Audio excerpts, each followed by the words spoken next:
It was only then that senior brother Wei realized that Asun was crying not because she was bullied, but because their homeland was gone. At that instant, his expression dimmed as he patted her head. From now on, this Wei will be your family. Asun buried her head in the man's arms and started bawling. Upon seeing that, Yang Kai could understand her sorrow.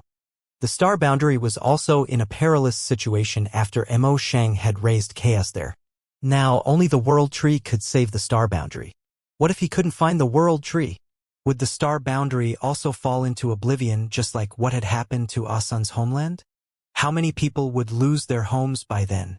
With these thoughts in mind, it made Yang Kai even more determined to look for the world tree to repair the star boundary. After wailing for a bit, Asun finally calmed herself down as she bashfully moved her head away from the man's chest. Her face completely reddened. Just now, she had lost her composure because she recalled the danger she had come across on her way here. Therefore, she couldn't control her emotions when she finally saw someone who also came from the same world.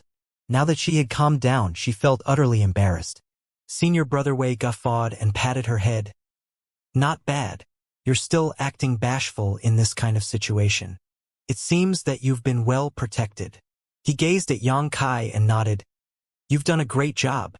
When he approached them just now, Yang Kai was the first one to step forward and stand in front of their group. This young man took action to protect the others even before he was sure about the other party's true strength, which went to show that he was a courageous and reliable man. This made senior brother Wei have a good impression of him. Many thanks for your compliment, senior, Yang Kai replied politely. Xiaosuner, why don't you introduce your friends to me? Senior brother Wei looked down at her. It was then that Asun rubbed her eyes and after pulling herself together, she started introducing them to one another. Through her introduction, Yang Kai and the others found out that this burly man was called Wei Quebec. Upon learning his name, they saluted him again. Wei K passionately waved his hand. There's no need to be overly polite. Since all of you are Xiaosuner's friends, you're not outsiders. Follow me to a safe place now. Many thanks, senior. Certainly, Yang Kai and the others wouldn't object. After all, the reason they had come over to this place was to seek the Great Moon Province's protection. Then Wei K led all of them to the Great Moon Province's ship. As he flew forward, he asked, Xiaosuner, why did you come here? Didn't I tell you to bring the faith token to Great Moon Province to look for me? He was deathly curious. If it weren't because he detected a signal from his faith token just now, he wouldn't have believed that Asun had come all the way here. After all, this place was far away from Great Moon Province. It's a long story. Asun stuck out her tongue in embarrassment. Wei K replied with a smile. Tell me about it slowly. Then, there's no rush. It was then Asun told him what had happened after she escaped from her own universe world. When Wei K heard that she had been abducted to Seven Wonders Land and became a general worker there for half a year, his expression darkened. Nevertheless, his expression changed again when he learned that a major crisis had befallen Seven Wonders Land. Not only were many venerable protectors killed, but Qi Qiao, Heavenly Monarch, had also been severely injured. It's no wonder I didn't see anyone from Seven Wonders Land. It's because something like that has happened to them. If it weren't because of the calamity that had caused the top masters in Seven Wonders Land to be killed or injured, they would have surely come over to witness the sun's fire dying out. Even though Seven Wonders Land wasn't close, it wasn't far from this place either. What happened next? Wei K asked. Asun glanced at Yang Kai briefly before explaining. Without mentioning the fact that Great General had sought out his mother, she told Wei K about what happened after they fled from Seven Wonders Land, how she activated the Jade White Fox and followed it towards Great Moon Province. However, after only passing through 2 territory gates, the fox stopped functioning. An embarrassed Wei K explained, Well, the thing is, I didn't expect you to bring so many friends with you. Ahaha, so when I created the fox, it's because of this way that you've suffered a lot. Asun shook her head. Senior, please don't say that. Without the fox, we wouldn't have been able to come this far. Even though there have been some twists and turns along the way, Asun has finally found you and is very happy with that. And you're right. Whatever the case, we've met again in the outer universe. Please stay in Great Moon Province from now on. As long as this way is still alive, I'll ensure your safety. Thank you, Senior. Sun pressed her lips together and nodded. Then she took a look at Yang Kai and the others. Wei Kei understood and quite followed up. If your friends are interested, they can stay in Great Moon Province as well. This Wei holds an important position in the province, so I can take in some people as I please. Old Fong and Dieyu appeared elated upon hearing that, while Yang Kai quickly said, "Many thanks, senior." Following that, a ship came into their sight. Wei Kei directly led them to the deck, which was already filled with people. A woman in an imperial dress at the front looked smilingly at them. Yang Kai and the others traded glances and put on helpless smiles. They had actually surveyed this ship from afar before, but they didn't see Wei Kei at that time, so they had moved on. Perhaps he was staying inside the ship, which was why they missed him. Fortunately, Wei Kei took the initiative to look for them. Otherwise, they would have had to ask around for directions. "Senior brother Wei, have you found her?" The woman in the imperial dress took a look at Yang Kai and the others, but she couldn't be sure which one of them was Wei Kei's junior. Wei Kei pulled Sun towards himself and guffawed. Come, come. Meet your martial Aunt Tao." Sun obediently saluted her. "Greetings, martial Aunt Tao." The woman's surname Tao examined Sun and said with a smile, "Such a pretty little girl. What's your name?" Sun. She hung her head low as she was bashful. A good name." The woman nodded. "You must be exhausted.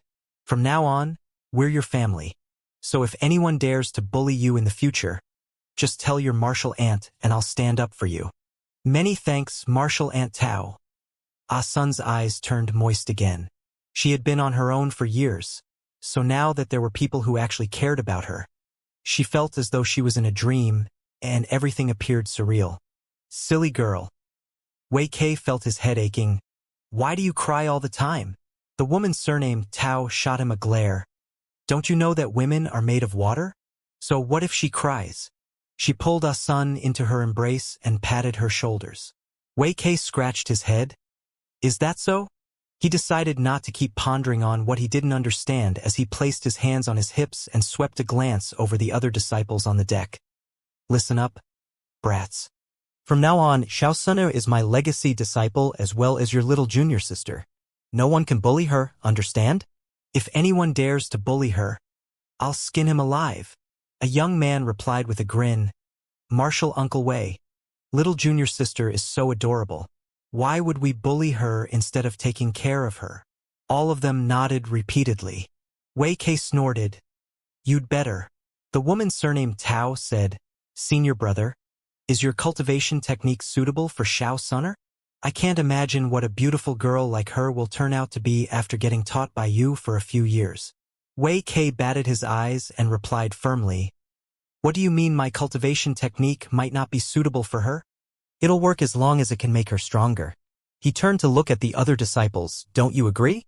The young man from earlier and the other disciples responded, "Martial Uncle Wei is right." The woman's surname Tao put on a smile. "It's pointless for you to ask them.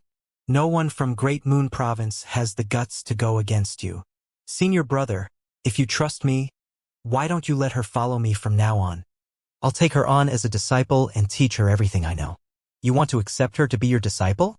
Wei Kei gazed at his junior sister in shock. The woman questioned, "What's wrong? Are you unwilling to let her follow me?" Wei Kei laughed. "How can that be?" "But it'll depend on whether Xianxia wants to follow you." He shifted his attention to Sun. "Xianxia, I'll ask you a question now. Do you want to follow me or your martial Aunt Tao?" Sun darted her gaze between Wei Kei and the woman. Then she hung her head low. "Senior can make the decision for me. I'm fine with anything." She had just joined the province, which was why she didn't have any opinion of her own. The woman then said, "It's decided then. I'll take her on as my disciple." She directly made the decision for her. Wei Kei said, "What are you waiting for? Greet your master now." Then he gently pushed Sun forward. The quick-witted Sun hurriedly saluted her in an elegant manner. "Disciple Sun greets honored master." After receiving her salute, the woman helped hoist her with a smile. "We are currently away from home, so we'll hold an official ceremony after we return to Great Moon Province. Your master will give you this as a gift for first meeting." Following that, She took out a jade hairpin from her bun and stuffed it into Asun's hands. This is a defensive artifact. Properly refine it as it will be able to save your life at a critical moment. Wei Kei's expression changed slightly. Why are you giving that to her? It's too valuable. No, no, no. Take it back and give her something else. The woman smiled gently. I'm giving it to my disciple. What does your opinion matter? At those words, Wei Kei was rendered speechless. The other disciples clearly became envious because both top cultivators in their Great Moon Province group wanted to take Asun on as a direct disciple. After she was accepted by the woman surnamed Tao, she was given such a treasure as a gift. None of the disciples at the scene had been treated in such a way before. Nevertheless, they were not in any place to be envious. Asun and Wei Kei came from the same homeland, while the woman surnamed Tao had been secretly in love with Wei Kei for many years. However, Wei Kei was an obtuse man, so he still wasn't aware of it. They knew that this woman must have taken Asun on as a disciple because she wanted to take care of Wei Kei's junior. Besides, the disciples from Great Moon Province, Old Fong and Diayu, were also envious of her. All of them had fled from Seven Wonders Land together as they went through countless difficulties to come all the way here, but in the blink of an eye, Asun had many people to love and treasure her. Despite their envy, they were also genuinely happy for what had happened to her. Even though they had only known each other for a few months, they knew that Asun was a pure-hearted girl, which was why they took a liking to her. After accepting a disciple, the woman was apparently joyful and shifted her attention to Yang Kai and the others. They are, Asun hurriedly said, honored master, they're my friends. It's thanks to their help that disciple was able to come all the way here. Since they're your friends, they're not outsiders. The woman surnamed Tao nodded at Yang Kai and the others with a smile. Yang Kai and the others hurriedly saluted her. Greetings, senior. Wei Kei said. All of them have suffered a lot. Just like Xiao Sunner, they have nowhere else to go, and there's no one in this outer universe that they can rely on. I've promised them that if they're interested, they can stay in Great Moon Province. Junior sister, what do you think? Of course they can. Senior brother, you have the final say. The woman nodded her head. I believe our leader will not reject newcomers like them. It's decided then. Wei Kei chuckled and shifted his attention to Yang Kai and the others. All of you must be exhausted now. Take some time to rest. Then, he turned around and gazed at a young man who had been grinning from the start. Brat, bring them to their rooms now. Yes. The young man agreed to it and beckoned to them. Please come with me. Without any objection, they quickly followed him. Then, they moved across the deck and entered the cabin. As they walked down the stairs, the young man took the initiative to speak to them as he said, Let me introduce myself. My name is Meng Hong. What are your names? After Yang Kai and the others revealed their names, all of them could be considered friends now as they called him Senior Brother Meng. Meng Hong said, The one who brought you here is one of the elders of our Great Moon Province. I'm sure you know his name by now. The other one is Elder Tao Rongfang. He turned his head and gazed at them in a playful manner. I'll share a secret with you. Elder Tao seems to be in love with Elder Wei, but unfortunately he's an insensitive man, so he's not aware of it. Women were always interested in other people's love affairs, so Diayu became energized as she asked in shock, Does Elder Wei knows nothing at all? Meng Hong heaved a sigh. That's right. We all are wondering what his brain is made of. Everyone else in Great Moon Province is fully aware of it, but he's still oblivious. Sometimes, we really have the urge to pry his head open to see what's inside.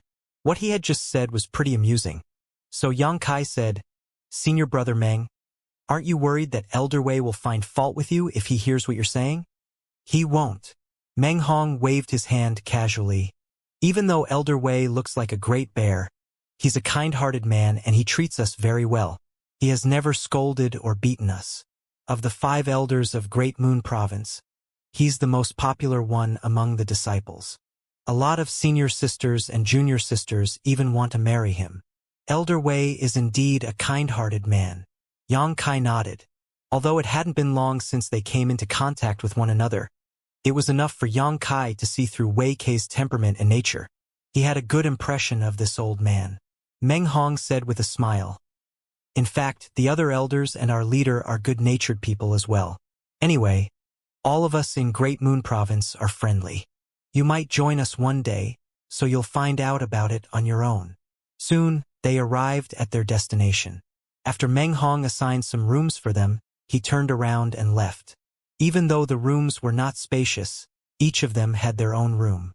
After looking around, Yang Kai sat down on the bed with his legs crossed and started adjusting his breathing. He had successfully brought Asun to this place and met up with those from Great Moon Province. However, he wasn't certain what he should do next.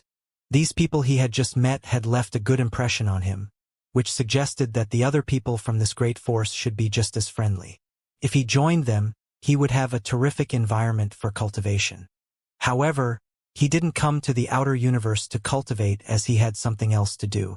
If he really joined Great Moon Province, he would also have to assume some responsibilities related to this great force, and that would make it difficult for him to move freely in the future. Furthermore, Great Moon Province wasn't considered powerful in the outer universe, so the resources they could provide would surely be limited as well. Yang Kai's starting point was excellent, and he had a lofty goal, so he wouldn't want to be restrained in any way. As he felt his head aching, he decided to get to his feet and shuffled towards the deck. For this event, many people from Great Moon Province had come out. Besides the two elders, a couple dozen top disciples had tagged along as well.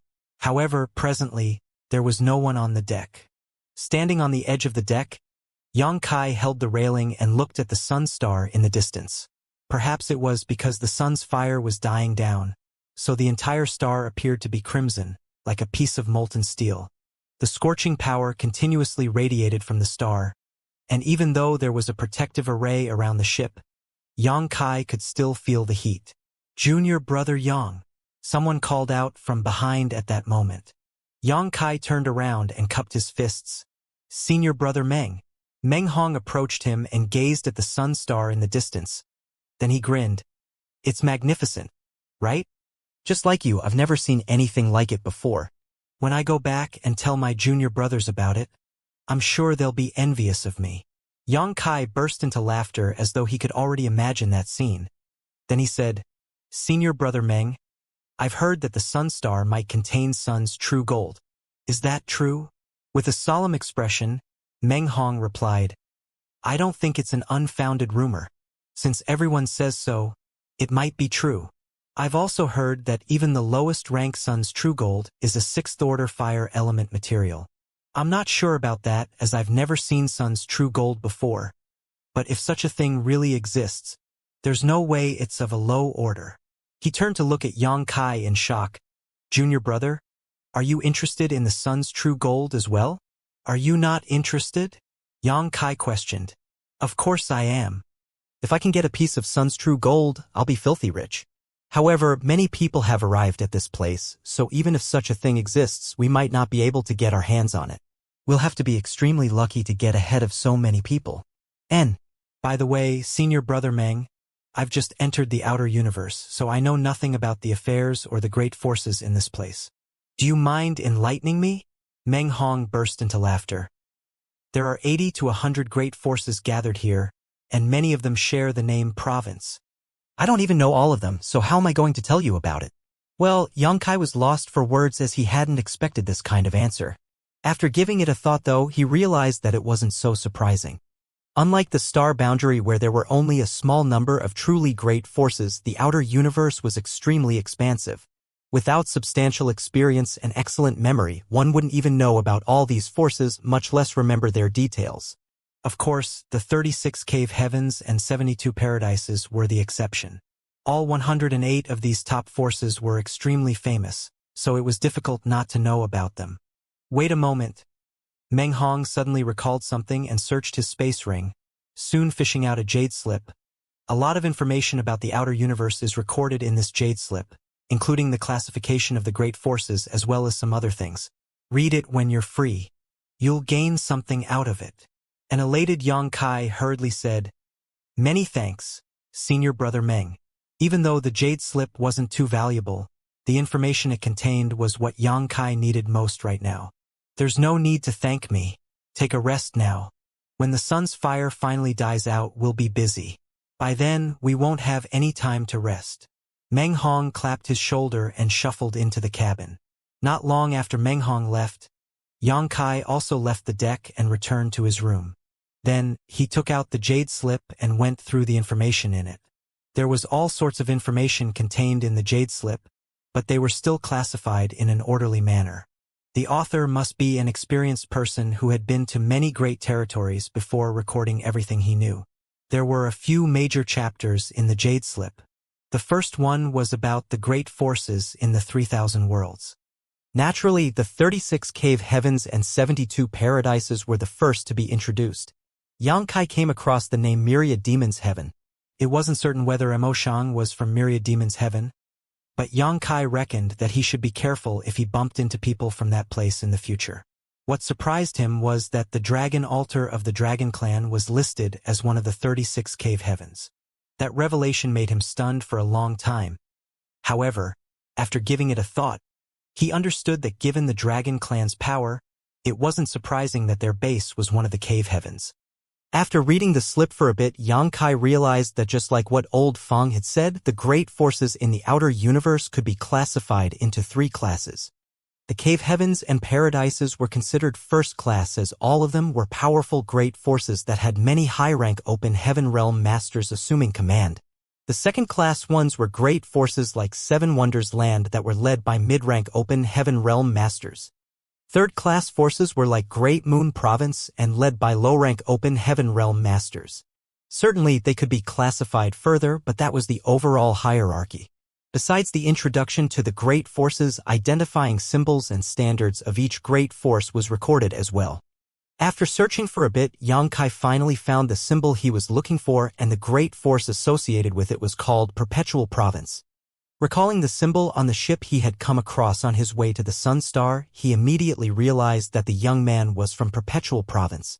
Just like Great Moon Province, Perpetual Province was also a third-class force with no mid-rank open heaven realm masters.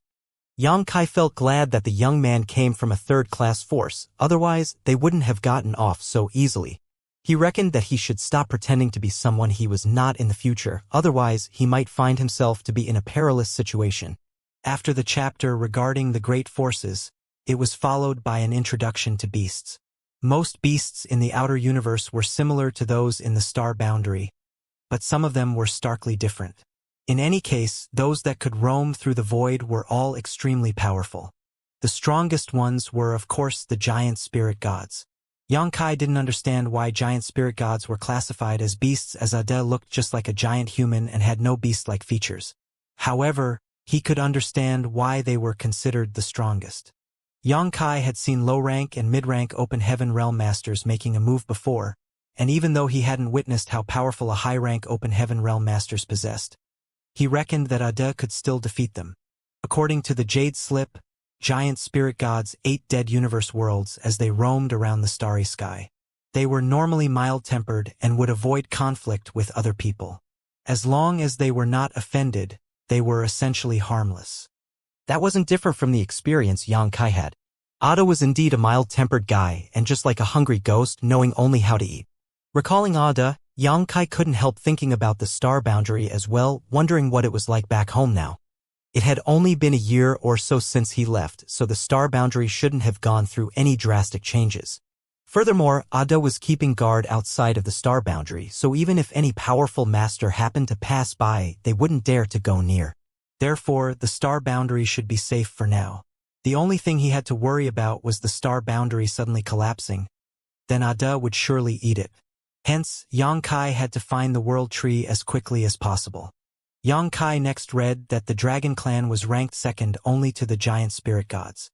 He was amused as it seemed that wherever the Dragon Clan appeared, they would be famous.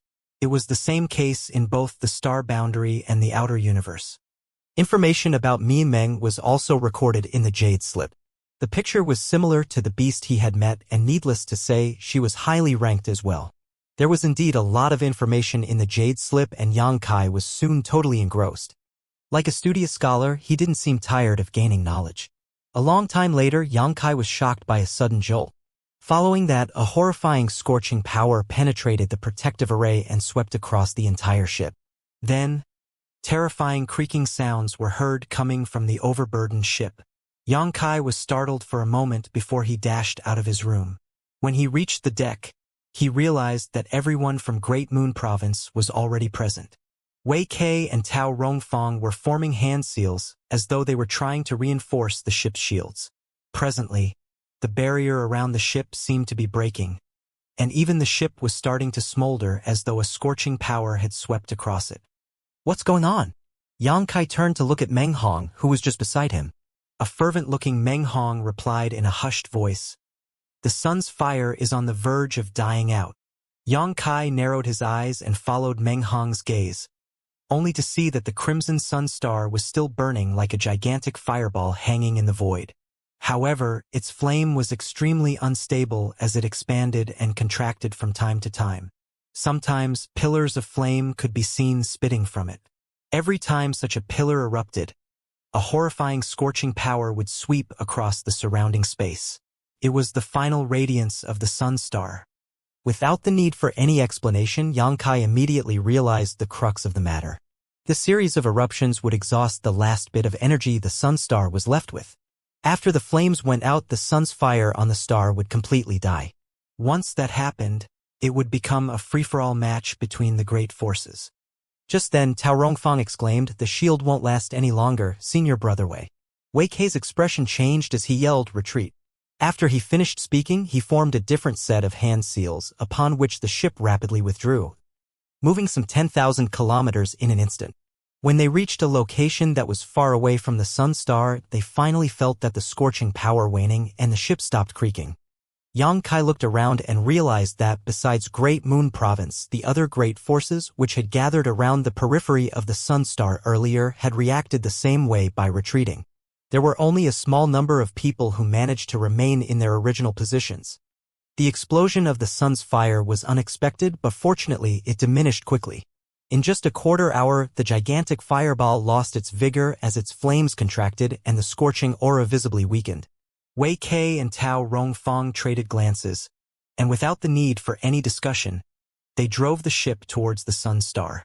At the same time, the other great forces, which had retreated just now, scrambled to get ahead of the others.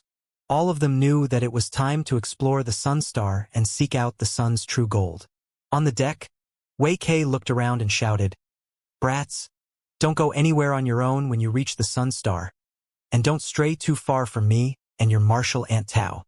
No one knows what danger awaits us on the star. If you still want to live, you have to be careful. Got it?" "Yes," all of them replied at the same time. Wei Kei nodded and looked solemnly towards the front.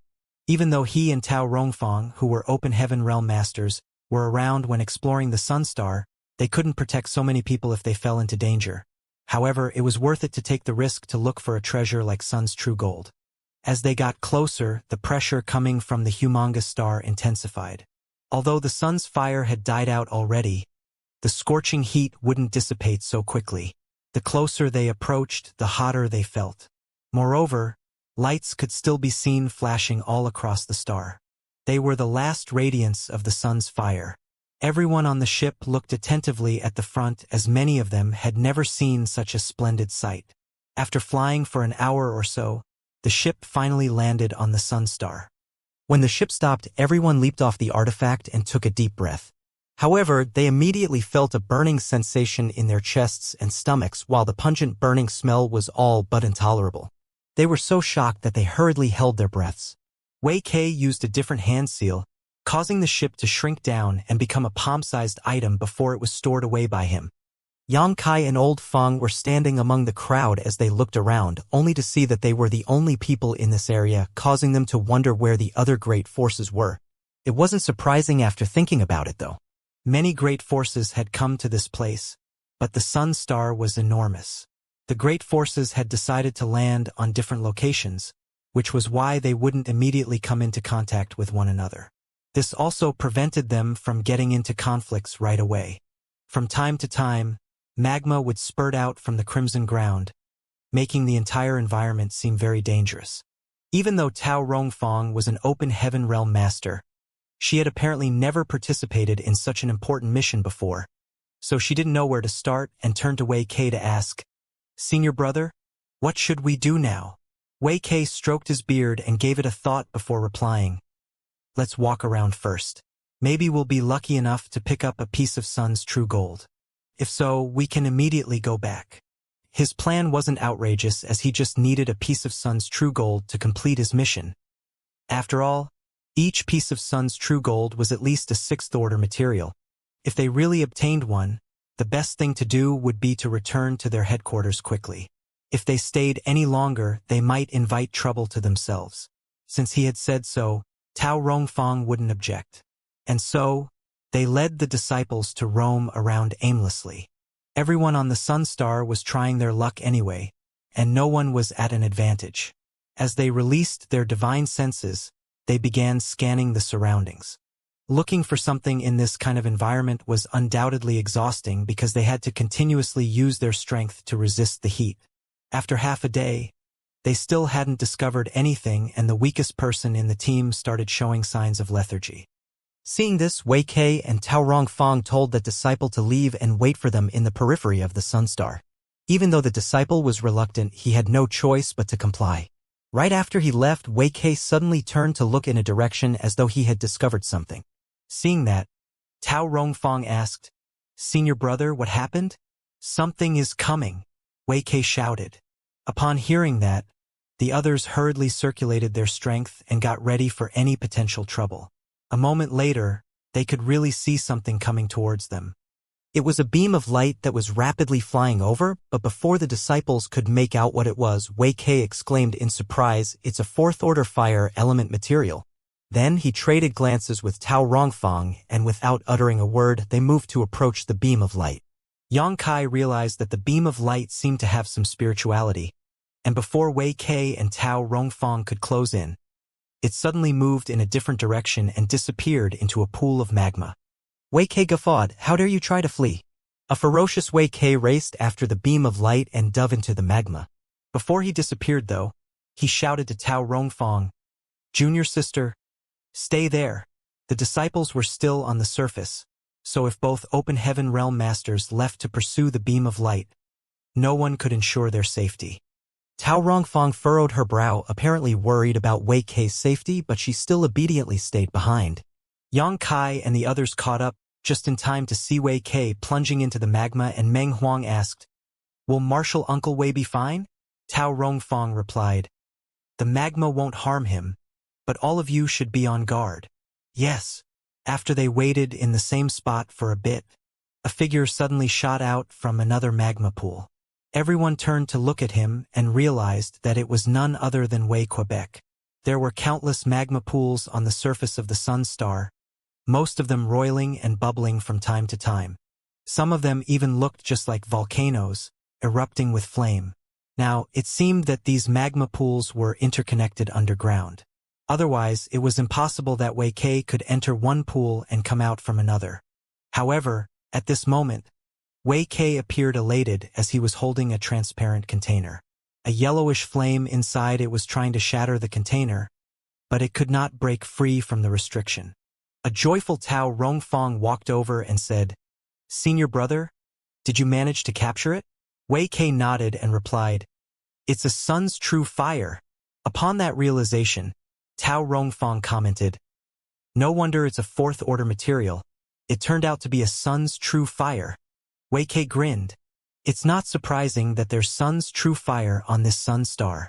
It seems that we all became short-sighted as all our attention was on the sun's true gold. Everybody wanted to find the sixth-order sun's true gold, completely forgetting that there were other precious materials to be found here, like sun's true fire. Moreover, judging from the current situation, it seemed that there was a lot of sun's true fire around the area. Otherwise, Wei Ke couldn't have obtained one so easily.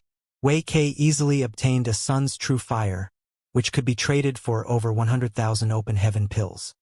That was the reason he was grinning from ear to ear. More importantly, for a great force like Great Moon Province, having a fourth-order material didn't only mean a lot of pills, but also a chance for a fourth-order Open Heaven Realm Master to be born, which would increase their overall power. Therefore, the value of materials that were fourth-order and above couldn't be calculated simply according to Diayu's previous method. While Wei Ke was still laughing, the sounds of something breaking through the air could be heard coming from a distance. In the blink of an eye, two figures abruptly appeared in front of them. Both of these men exuded open heaven realm auras and were clad in matching light blue robes, indicating they were from the same force. Following that, a large group of cultivators appeared behind them. Apparently, they came from the same great force as the two men. However, these people were obviously not open heaven realm masters. Just like Xianxia and the others, they had only condensed their Dao seals. Right after the two men appeared, they stared fixedly at the sun's true fire in Wei Kei's hand. Wei Kei immediately stored the container and shot them a stern look. So it is still Winds Province's good brothers? What's wrong? Great Moon Province's Wei Quebec. One of the brothers, with a pair of grim-looking eyes, apparently recognized Wei Quebec. The other brother grinned and continued, Brother Wei, that's not very honorable of you. Wei Kei frowned. What do you mean by that? I don't know what you're talking about. The person said, You should know. We were the ones who discovered that sun's true fire in your hand first. However, something went wrong when we were capturing it, which is why it escaped. We didn't expect that you would catch it without our permission. Tao Rongfang scoffed. Ridiculous. Guyen, you said that you were the first to discover the sun's true fire. How do you prove that? The person called Guyen said, The fact that we were chasing after it is the best evidence. What else do you need? Otherwise, why would we have come all the way here? Tao Rongfang snorted. Could that even be considered evidence? Wei Kei raised his hand to stop her. Then he grinned at the good brothers. Fellow brothers, even if you really discovered the sun's true fire first, it's now in my hands, so it belongs to me. Things without owners belong to those who are capable of claiming them, so do you want to snatch it from me? In that case, this way doesn't mind. We'll fight for it here, and the sun's true fire will go to the winner. What do you think? Upon hearing this blatant provocation, the Gu brothers furrowed their brows and traded glances before one of them spoke. Brother Wei, many great forces have come to this place, and we've only started exploring the star where many more rewards undoubtedly await us. I don't believe we should get into a conflict at this point. What nonsense are you spouting here, then? Wei Kei arrogantly patted his space ring. The sun's true fire is right here. Why don't you call out to it and see whether it responds to you? If it shows you, this way will give it to you freely. If it refuses, then it belongs to me. Brother Wei, stop being so haughty. We're not afraid of you, we just don't want to fight pointlessly and let others take advantage of us. That thing is indeed in your hands now, but we expended great effort and energy chasing after it. How about this, you give us some benefits and we'll allow you to keep the sun's true fire. You want to obtain some benefits from us? Wei Kei snickered in amusement. This way we'll say it one more time, what's in my hands belongs to me. If you want it, try taking it. Then, he raised his arm and shouted, Brats, these people are trying to snatch our things. What should we do? In an instant, the disciples from Great Moon Province became incensed and roared, Kill! Kill! Kill! At the same time, they all assumed some kind of formation as their auras surged, staring ferociously at the enemy. Xianxia and his group were all dumbfounded as they thought that these disciples had been affected by their elder. Wei Kei was a fierce and straightforward man, so even his disciples had turned out to be just like him. The expressions of the Gu brothers darkened, but after pondering for a moment, Guyen snorted, Wei Kei, just you wait. I'll make you pay for what you've taken from me today. Then, he waved his hand and shouted, Let's go. It really wasn't that he was afraid of those from Great Moon Province, but rather just as he had said, the powers of both parties were equally matched as there were two open heaven realm masters on either side. Therefore, no one could tell which party would turn out to be the winner, only that injuries and possibly deaths would result from a conflict, forcing them to withdraw from this exploration prematurely. If that happened, they wouldn't even be able to dream of getting any benefits from this place. Wei Kei seemed brainless and overbearing, so the Gu brothers didn't want to get dragged down with him. As the people from Still Winds Province left, Wei Kei remained silent, and only after they were out of sight did he quietly signal to Tao Rongfang in a meaningful way. A puzzled Tao Rongfang asked in a hushed voice, What happened? Wei Kei pointed at the ground, There's one more down below. Really? Tao Rongfang was shocked at first, then she became surprised, Another sun's true fire? Wei Kei nodded, I saw it when I was in the magma pool, but I hadn't managed to capture it. I'll dive down once more. Junior sister. Get ready with these brats to prevent it from fleeing. Good. Senior brother, please be careful, Tao Rongfang uttered. Don't worry. Wei Ke laughed and disappeared into the magma. On the surface, Tao Rongfang led the disciples to seal off a radius of several dozen meters around the area as they arranged an array while performing a set of complex hand seals. Yang Kai and the others were newcomers and weren't familiar with the spirit array, which was why they couldn't participate, so instead, Tao Rongfang told them to stand guard in the four corners. The magma roiled as bubbles burst from time to time, exuding a pungent smell. The disciples fell silent as they waited patiently. But even after a long silence, Wei Ke hadn't returned. Tao Rongfang frowned as she had a feeling that Wei Ke must have come across some trouble. She wanted to look for him, but she was also worried about her disciples' safety. Without an open heaven realm master around, they might fall prey to unexpected dangers. While she was feeling anxious though, she saw the magma pool in front of her boiling as a strong energy fluctuation could be felt rising from it. Tao Rongfang turned solemn as she exclaimed, "Prepare yourselves." Right after she spoke, a beam of light suddenly shot out of the magma, surrounded by a scorching aura as it soared away. Wei Ke's figure emerged from the magma right behind it and yelled, "Don't let it flee!" In fact, as soon as the sun's true fire appeared, the disciples already started making a move as they performed their hand seals, after which the area was engulfed in a heaven-sealing, earth-locking power. Tao Rongfang raised her slender hand and lightly pushed out her palm at the sun's true fire. The fire seemed to possess spirituality as it dodged the attack and whizzed past Tao Rongfang. Following that, it attempted to crash into a disciple behind her.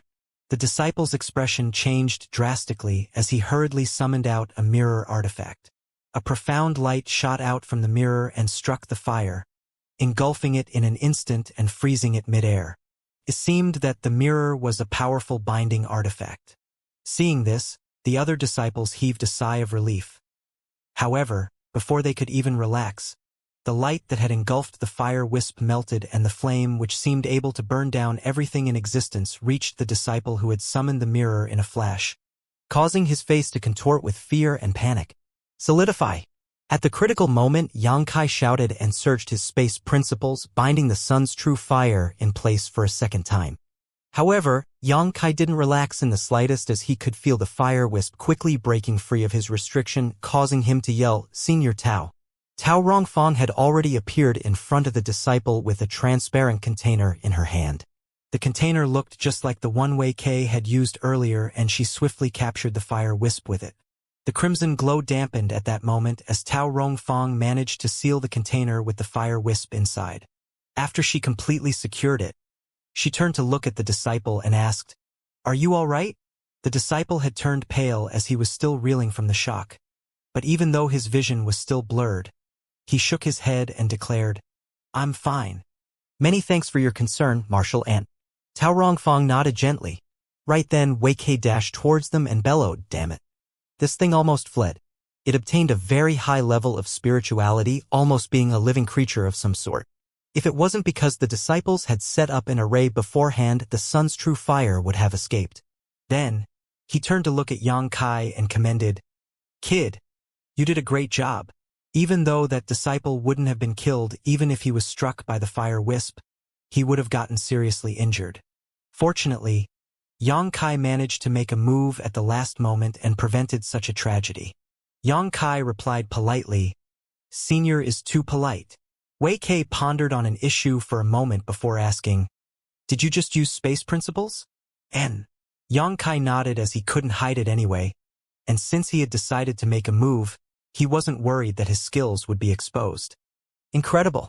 Wei Ke's gaze brightened. The Tao of space is abstruse and esoteric. This Wei has only ever heard of it but has never witnessed anyone wielding it. You've broadened my horizons today.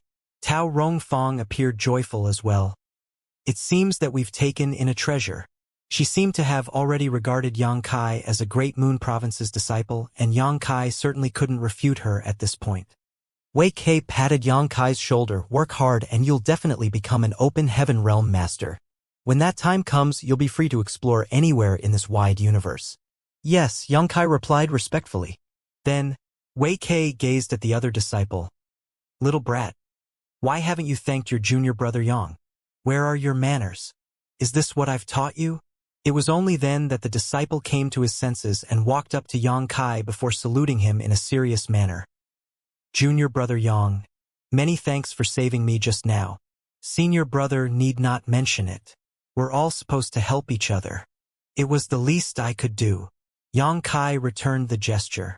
After the incident, Yang Kai realized that the other disciples had become more amiable towards him, and it seemed that they had acknowledged him to be one of them.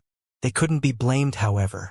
Previously, these people were not familiar with Yang Kai and the others yet. They hadn't grown up together or gone through life or death moments with one another, so they found it hard to acknowledge them. However, things were different now as they had become closer. Let's find out what order this thing is. Wei Kei stared at Tao Rongfang and asked. Tao Rongfang fished out the sun's true fire from her space ring and examined it for a while before she replied. It's the same as the previous one. A fourth-order material. Wei Kei chuckled, not bad. It had only been half a day since they arrived at this place, but they had managed to obtain 2 fourth-order fire element materials. More importantly, they were both sun's true fires, so it could be said that it was a fruitful day for them. If they could collect a few more such materials, they could go to Star City and trade them for materials of other elements. Then, they could pick out a disciple with outstanding aptitude and attempt to have them break through to the fourth-order open heaven realm. By then, Great Moon Province would also grow in importance. As though he could already envision a bright future for all of them, a glow could be seen radiating from Wei Kei's eyes. Then he said seriously, I understand now. There's nothing worth scavenging on the sun star's surface because all the good things are hidden underground. Junior sister Tao, I think we have to separate the disciples into 2 groups and we'll lead each group respectively. One group will stay on the surface and the other group will go underground. What do you think? Tao Rongfang was more than willing to give everything to Wei Kei, so she wouldn't object to his suggestion. After a nod, she replied, we'll do it as senior brother says. After the discussion, Wei Kei directly separated the disciples into 2 groups. One group would follow him and the other group would follow Tao Rongfang. Since there were benefits to be gained, the disciples had become energized as they meticulously searched around. There might be danger lurking in the magma, which was why the 2 groups took turns diving below. As open heaven realm masters, Wei Kei and Tao Rongfang were certainly not afraid of the heat. However, the disciples they brought with them were not strong enough and the durations they could withstand the heat varied. As long as they knew where their limits were though, their lives wouldn't be at risk. Then, Wei Kei told everyone to prioritize their own safety, and if they discovered anything, they had to inform Tao Rongfang or him immediately. All of them nodded in agreement. Nevertheless, for the next few days, they didn't get anything more. Despite the fact that they had searched around carefully, they couldn't find any more sun's true fire. It had to be said that they were truly lucky on the first day. During this period of time, they had come across people from other great forces, all of whom seemed to share the same thought as them as they were all looking for the hidden treasures beneath the magma. They didn't get into conflicts during the encounters, so everything was peaceful so far. Right now, everyone's focus was on the sun's true fire and the possibly existent sun's true gold. So no one was willing to fight at this point. A few days later, those from Great Moon Province finally found something. They found one more sun's true fire that was hidden in the magma. Tao Rongfang and the disciples, who were staying above ground, spent a lot of effort but eventually captured it. As time passed, only a small number of places were left unsearched. Even though the sun star was enormous, many great forces had arrived this time as all of them searched around on the sun star. In just a few days, they had visited most of the places on the star, and the areas that were still unsearched were shrinking. Wei Kei was slightly anxious because he thought that his mission would only be completed by collecting 7 sun's true fires. That was because only by having 7 fires could they go to a star city and trade them for enough materials so that they could nurture a 4th-order heaven realm master. With only 3 fires now, it was far from enough. After all, it wasn't every day that they could collect 4th-order open heaven materials. Wei Kei had cultivated for a long time, but this was the first time he had encountered such an opportunity. On this day, half of the disciples led by Wei Kei dove into the magma to look for more treasures. Yang Kai was a part of them. It was a unique experience to move through magma. Not only was the magma extremely viscous, It was also extraordinarily hot, forcing everyone to continuously use their strength to protect themselves. Moreover, in this kind of special environment, divine sense wasn't able to extend very far, so the area they were able to scan was limited. Therefore, before one reached the open heaven realm, they couldn't stay for a long time inside the magma. They could only last an hour at most. After that, they had to leave the magma and have someone else replace them. That was how they had been working with one another these past few days. Inside the magma, Xianxia moved around slowly as he scanned the surroundings with his divine sense, but he didn't discover anything. Honestly, he wasn't interested in the sun's true fire. However, since he was a part of Wei Kei's group, he had to play along with them. It would be wonderful if he could find anything, but if not, he wouldn't mind. Soon, Xianxia realized that his time was up. Just when he was ready to ascend to the surface though, he suddenly detected something and turned his head to look in a particular direction. He could see nothing else but red magma, but he had clearly detected something with his divine sense. Did I really find something? At that instant, Xianxia couldn't contain his laughter. Since he had discovered it, he naturally wouldn't let it go. Without any hesitation, he shot forward, and before he even reached that place, he activated his space principles to seal off the surrounding region. At the same time, he summoned his 6 Fated Paths bag and covered the fire wisp in it. To the average Emperor Realm Masters like Meng Hong and the other disciples, it would be all but impossible to capture a sun's true fire on their own, unless they had a useful artifact.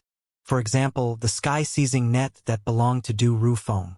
However, those from Great Moon Province obviously didn't have such powerful artifacts, so every time they found a sun's true fire, they would force it to the surface and let the other group capture it. However, Xianxia possessed the 6 Fated Paths bag, so it wasn't necessary for him to do that. The bag was even able to suck in and trap an open heaven realm master, let alone a sun's true fire. Even though Xianxia wasn't powerful enough to fully activate its power, the artifact was not to be underestimated. Initially, he thought that he could capture the fire with ease, but as soon as he summoned the 6 Fated Paths bag, he felt an immense force coming from in front of him, and his space principles couldn't confine it at all. The sun's true fire, which was hidden in the magma, suddenly radiated a glow and shot downwards. 5th order material. Xianxia arched his brow. He couldn't detect it when the fire was hidden in the magma. However, as soon as it moved, he realized that it was special. The fire was different from the 3 they had collected previously, as its fire attribute energy was purer and thicker, making it apparent it was above the 4th order. A 5th order material was worth over 1 million open heaven pills.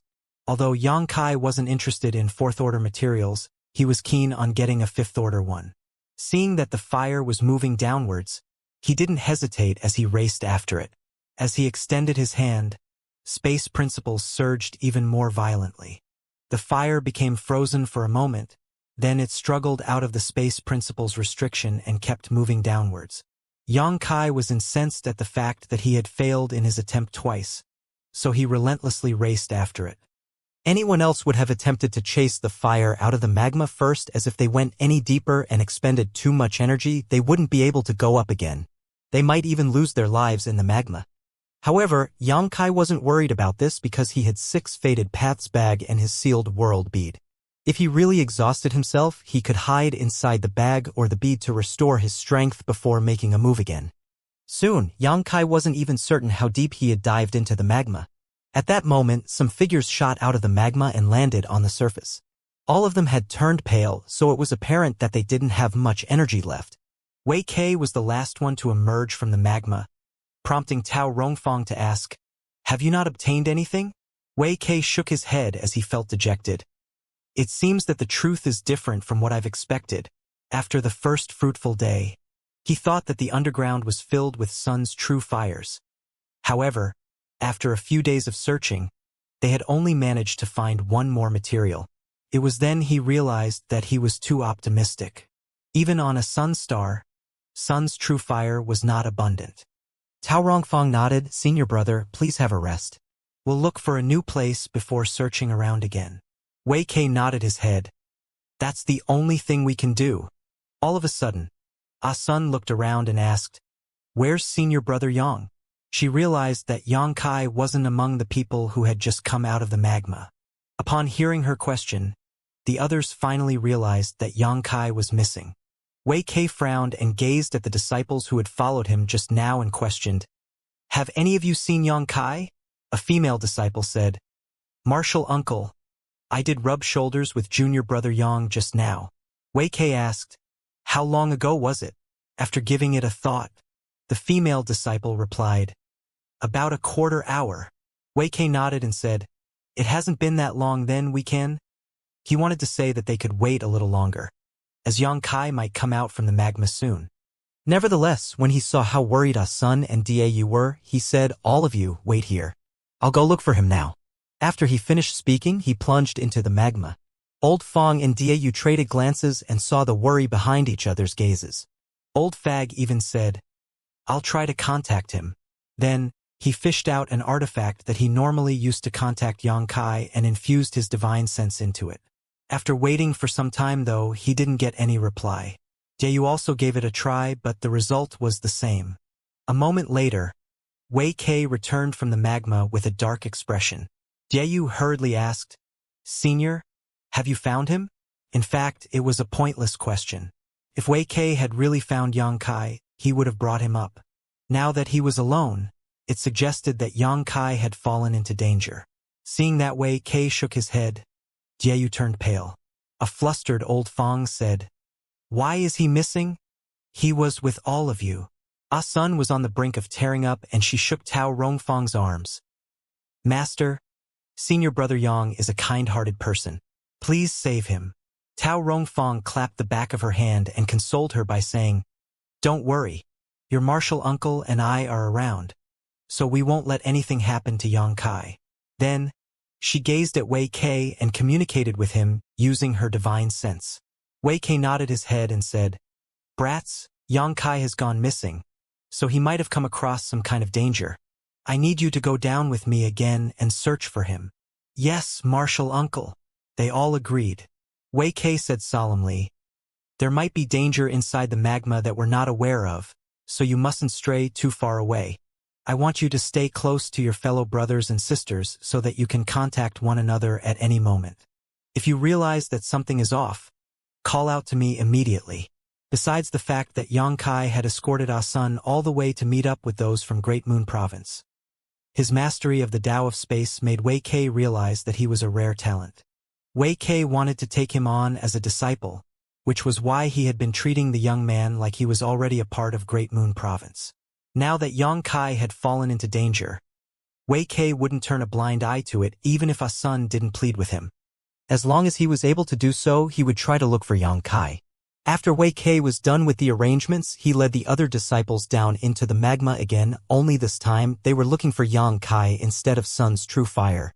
The fact that Yang Kai had gone missing suggested that there might be danger inside the magma that they were not aware of. Therefore, all of them were careful and didn't stay too far away from one another. 1 hour later, they returned to the surface without having found Yang Kai. Wei Kei and Tao Rongfang traded glances before she led her group down into the magma without saying a word. After several attempts, 4 hours had passed. Presently, all the disciples were exhausted and pale-faced. Only the 2 open heaven realm masters were still all right. However, they still hadn't found Yang Kai after such a long time, so it was pointless to keep searching. Tao Rongfang and Wei Kei traded glances and shook their heads. Seeing this, Dau said in a shaking voice, "Seniors, are you not going to keep looking? Yang Kai is still down there." With a dejected expression, Wei Kei turned to look at her and sighed. "Too long has passed. Given his strength, it's impossible that he could have survived until now. I'm afraid that he's already passed away." Diayu's face, which was already drained of any color, turned as pale as snow. She started trembling and almost couldn't support herself. Even though she knew that Wei Kei was right, it was still difficult for her to accept such an outcome. Yang Kai was able to create countless miracles in Seven Wonders Land, flipping the situation over in the face of formidable enemies time and again. He had also given her a third-order stainless golden dew and led her to escape her enslavement in Seven Wonders Land. Could he have really lost his life just like this? Unable to accept the truth, she covered her mouth and started sobbing as her shoulders trembled. On the other side, Sun's eyes turned bloodshot as she crashed into Tao Rongfang's embrace and started bawling. Old Fang thumped his chest and said, "The heavens must have been jealous of him. Little brother, how could you lose your life at such a young age? The heavens must be blind. Why couldn't it have been me instead? Little brother, come back. I'll replace you." A sense of sorrow permeated the air, causing the other disciples to be crestfallen as well. The female disciples were especially affected by their emotions as tears streamed down their faces. Wei Kai raised his hand and patted Dieyu's shoulder. "Try to restrain your grief. We've done our best. Now, all we can do is hope that he somehow managed to survive." Of course, Wei Kai didn't believe what he was saying, but that was the only way he could console her.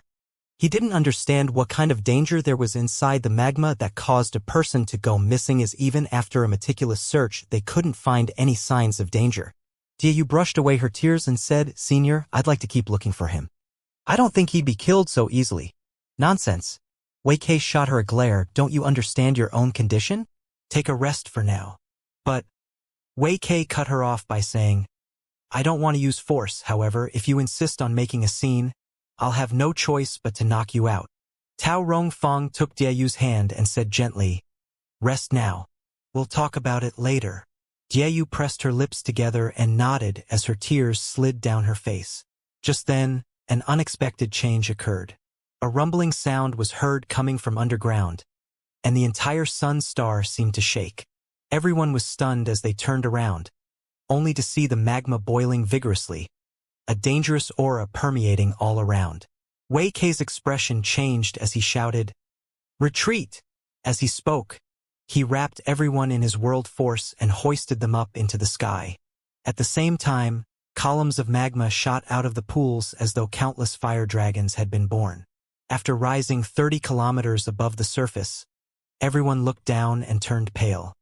That was because countless cracks had appeared on the sun star as though it was going to explode at any moment.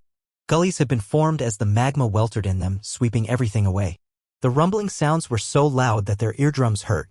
Then, a dazzling light could be seen coming from a certain direction, causing one of the disciples to unconsciously exclaim, "What is that?" When the others turned their heads to look at the source of the light, their pupils contracted. In the distance, the gigantic illusory phantom of a palace could be seen hovering high up above, appearing both real and yet ethereal. Even though it was just an illusory phantom, it was still awe-inspiring to the beholder. The ancient palace seemed to have passed through millions of years to arrive in the modern era. There was a palace on the sun star. Wei Kai exclaimed, "Golden Crow Divine Palace." It was rumored that besides the sun's true gold, there might even be a Golden Crow Divine Palace on the sun star, and the reason that the sun's fire was dying out was that the Golden Crow was dying.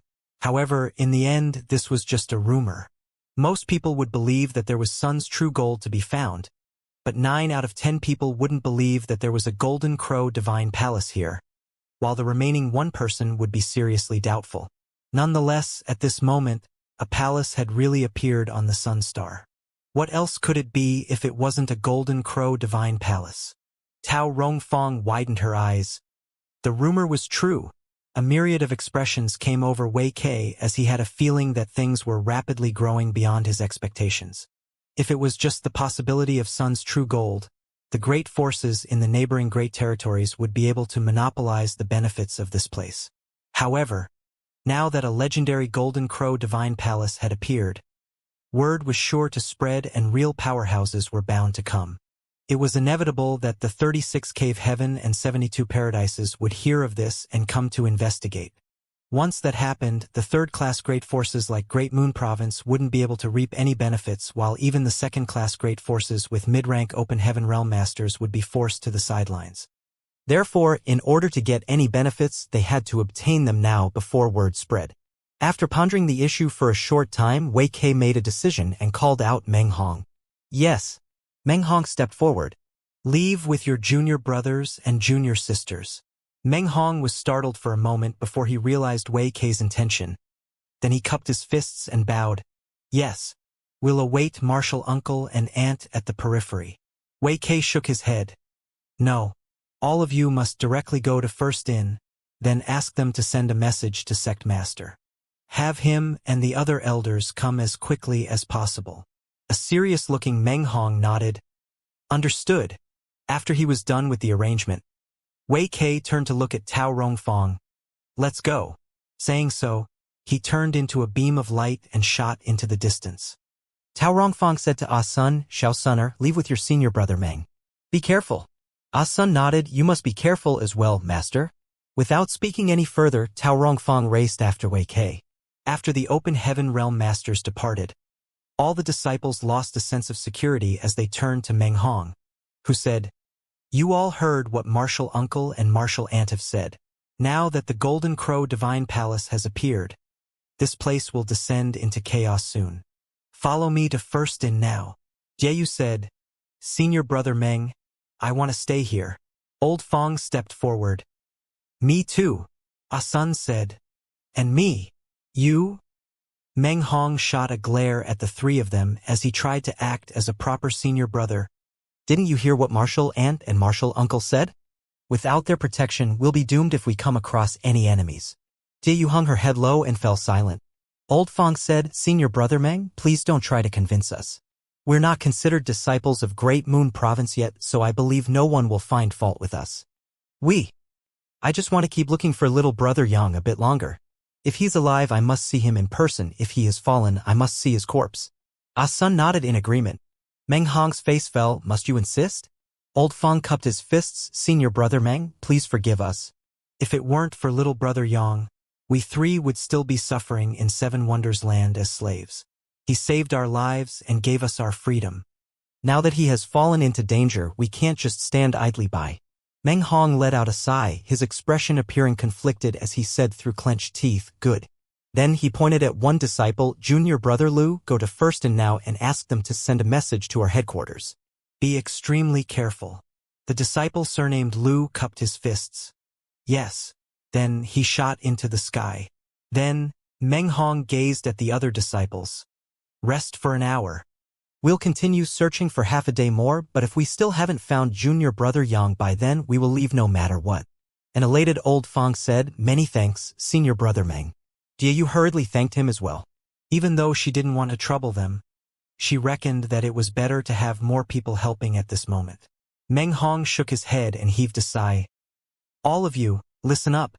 If anyone dares to tell Martial Uncle and Martial Aunt what has happened today, don't call me senior brother again. He had practically gone against Wei Ke's orders, which truly made him feel guilty and afraid.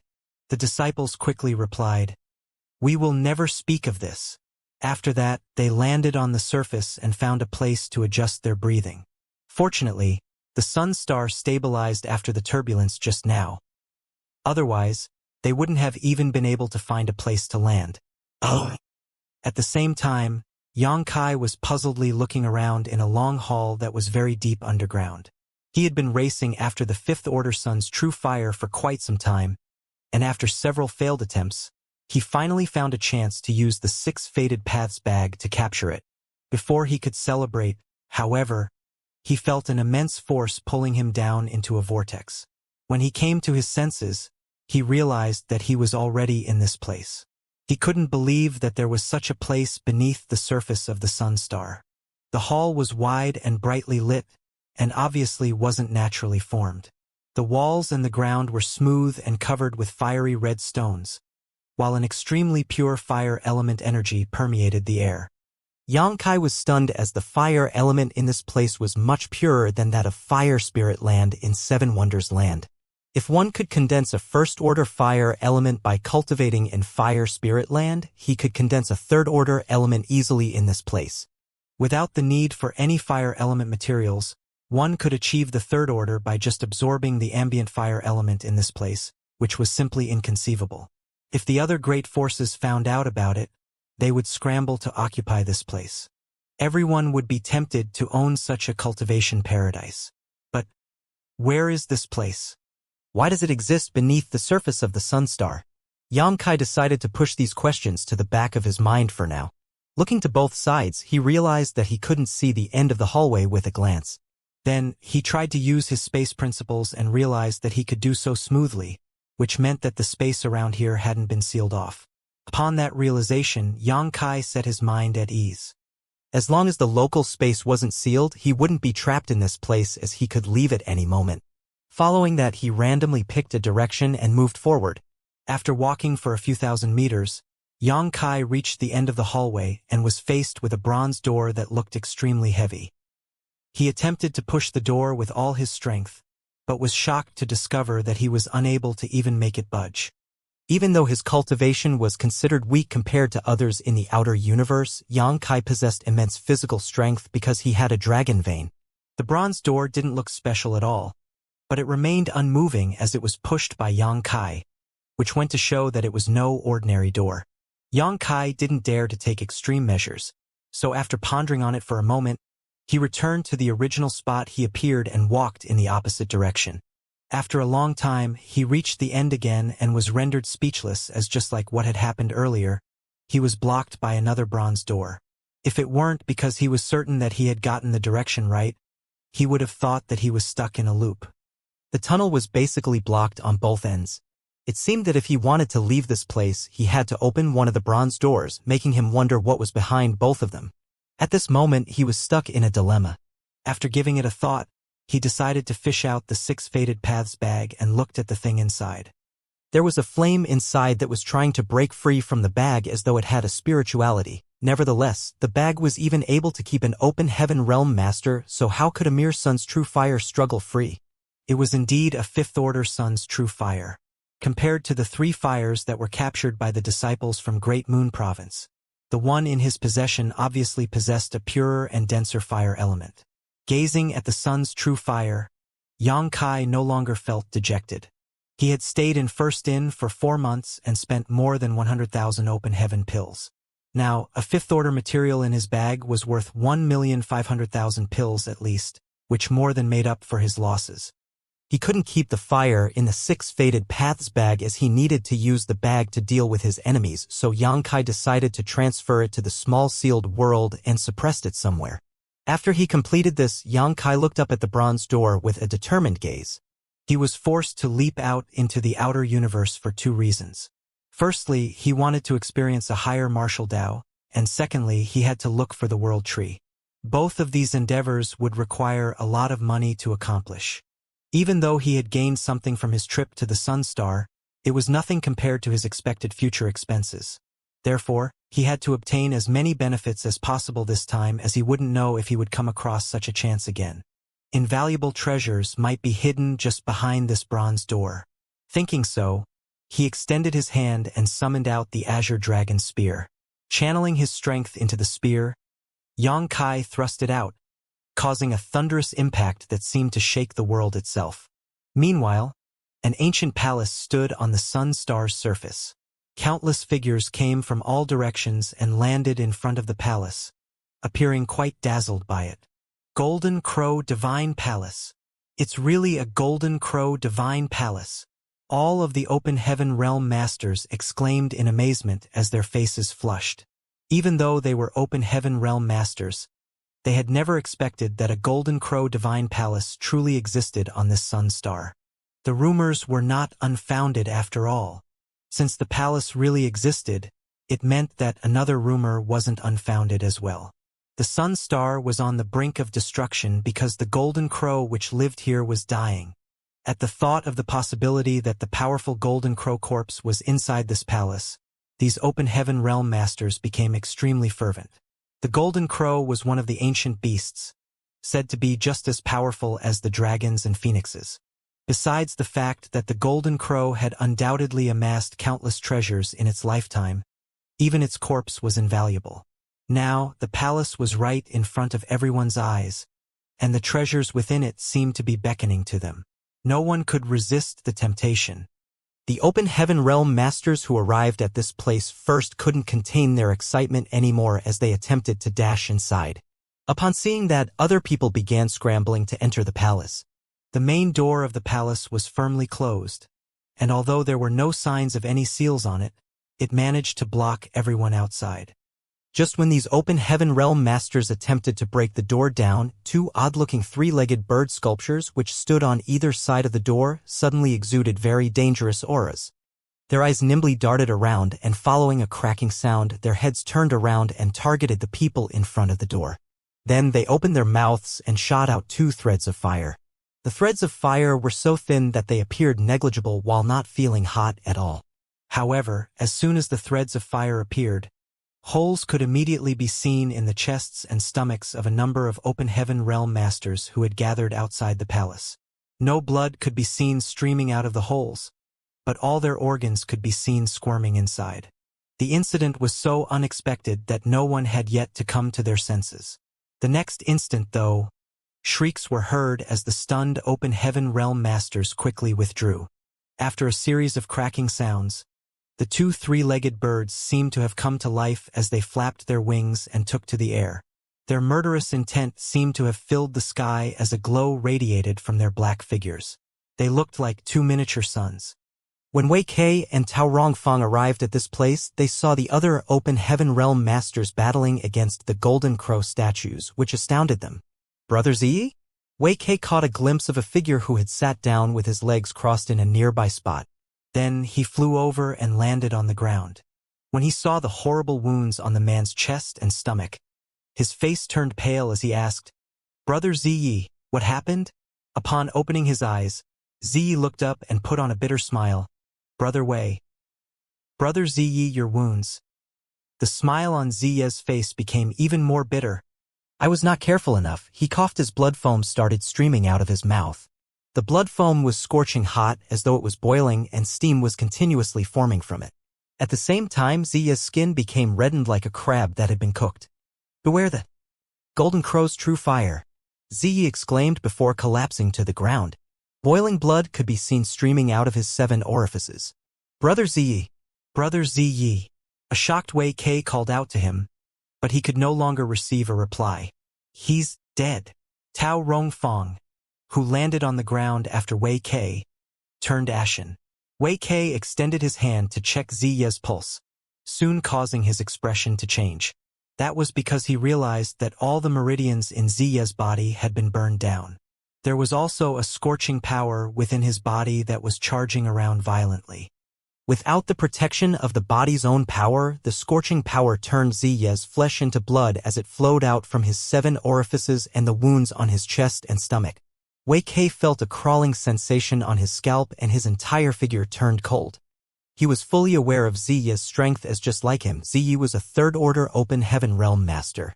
This kind of power wasn't among the top in the outer universe, but it wasn't weak either. However, Ziyi was killed and ended up in such a miserable state, which went to show that it wasn't easy to barge into the palace. Looking up, Wei Kai realized that the open heaven realm masters and the 2 golden crow statues were locked in an intense battle outside the main entrance. He was absolutely certain that they were just statues as they didn't have any life aura. However, he wasn't sure what the statues were made of as they were practically impenetrable. The statues might also contain a bit of the golden crow's spirituality. Otherwise, they couldn't have been so powerful. "Senior brother, what should we do?" Tao Rongfang asked. Wei Kai replied, "Just watch." The statues were not very agile, so Wei Kai reckoned that as long as he was careful enough, he wouldn't be harmed. Nevertheless, he was wary of the golden crow's true fire. Moreover, with so many people battling against the statues, he didn't think they were needed anyway. The people who had arrived at a later time shared the same thought. They were looking from afar as they didn't have the intention of helping out. Upon seeing this, the open heaven realm masters who were fighting with the statues cursed in their hearts. Nevertheless, they were unable to get rid of the statues, so they had no choice but to clench their teeth and keep fighting. Presently, only open heaven realm masters had the guts to come to this place, while those below the open heaven realm were nowhere in sight. Just like Wei Kai, these top cultivators had told their disciples to wait at the periphery of the Sunstar, or return to first in, so that they wouldn't be restrained when fighting for the treasures. After a long and intense battle, 2 more people were wounded by the golden crow's true fire and fled in embarrassment. However, the golden crow's true fire was indeed overbearing. Even though they were not badly injured by the initial impact, boiling blood could be seen streaming out of their mouths within a few breaths at most. If they couldn't resolve the power of the true fire, they would end up like Ziyi. At that instant, These top cultivators lamented in their hearts. They had arrived at this place first, but they were unfortunately confronted by the statues. If they knew this would be the outcome, they would have come at a later time. With that said, their effort wasn't unrewarded. After a long battle, the statues had become less agile, and the true fire that was shot out of their mouths had been weakened as well. Also, their eyes had become sluggish. Seeing that, they realized that the spirituality within the statues was running out. Regardless of how powerful they were just statues. With so many open heaven realm masters joining forces, they would eventually destroy the statues. Since hope was within their grasp, they became even more ferocious. They wanted to get rid of the statues as soon as possible so that they could explore the Golden Crow Divine Palace. As time passed, the two Golden Crow statues became weaker, and even the Golden Crow's true fire they spat out became intermittent. It seemed that they were running out of power. Everyone was elated upon seeing that. Even though the statues were exquisitely crafted, they were nothing special in and of themselves. They were powerful because of their Golden Crow's true fire, but now that they had seemingly exhausted it, they no longer appeared terrifying. Just when the open heaven realm masters were preparing to capture the statues, they were both suddenly engulfed in a shadow. It seemed to be a shadow of a greatly magnified sleeve, which flapped in the air and covered the entire sky.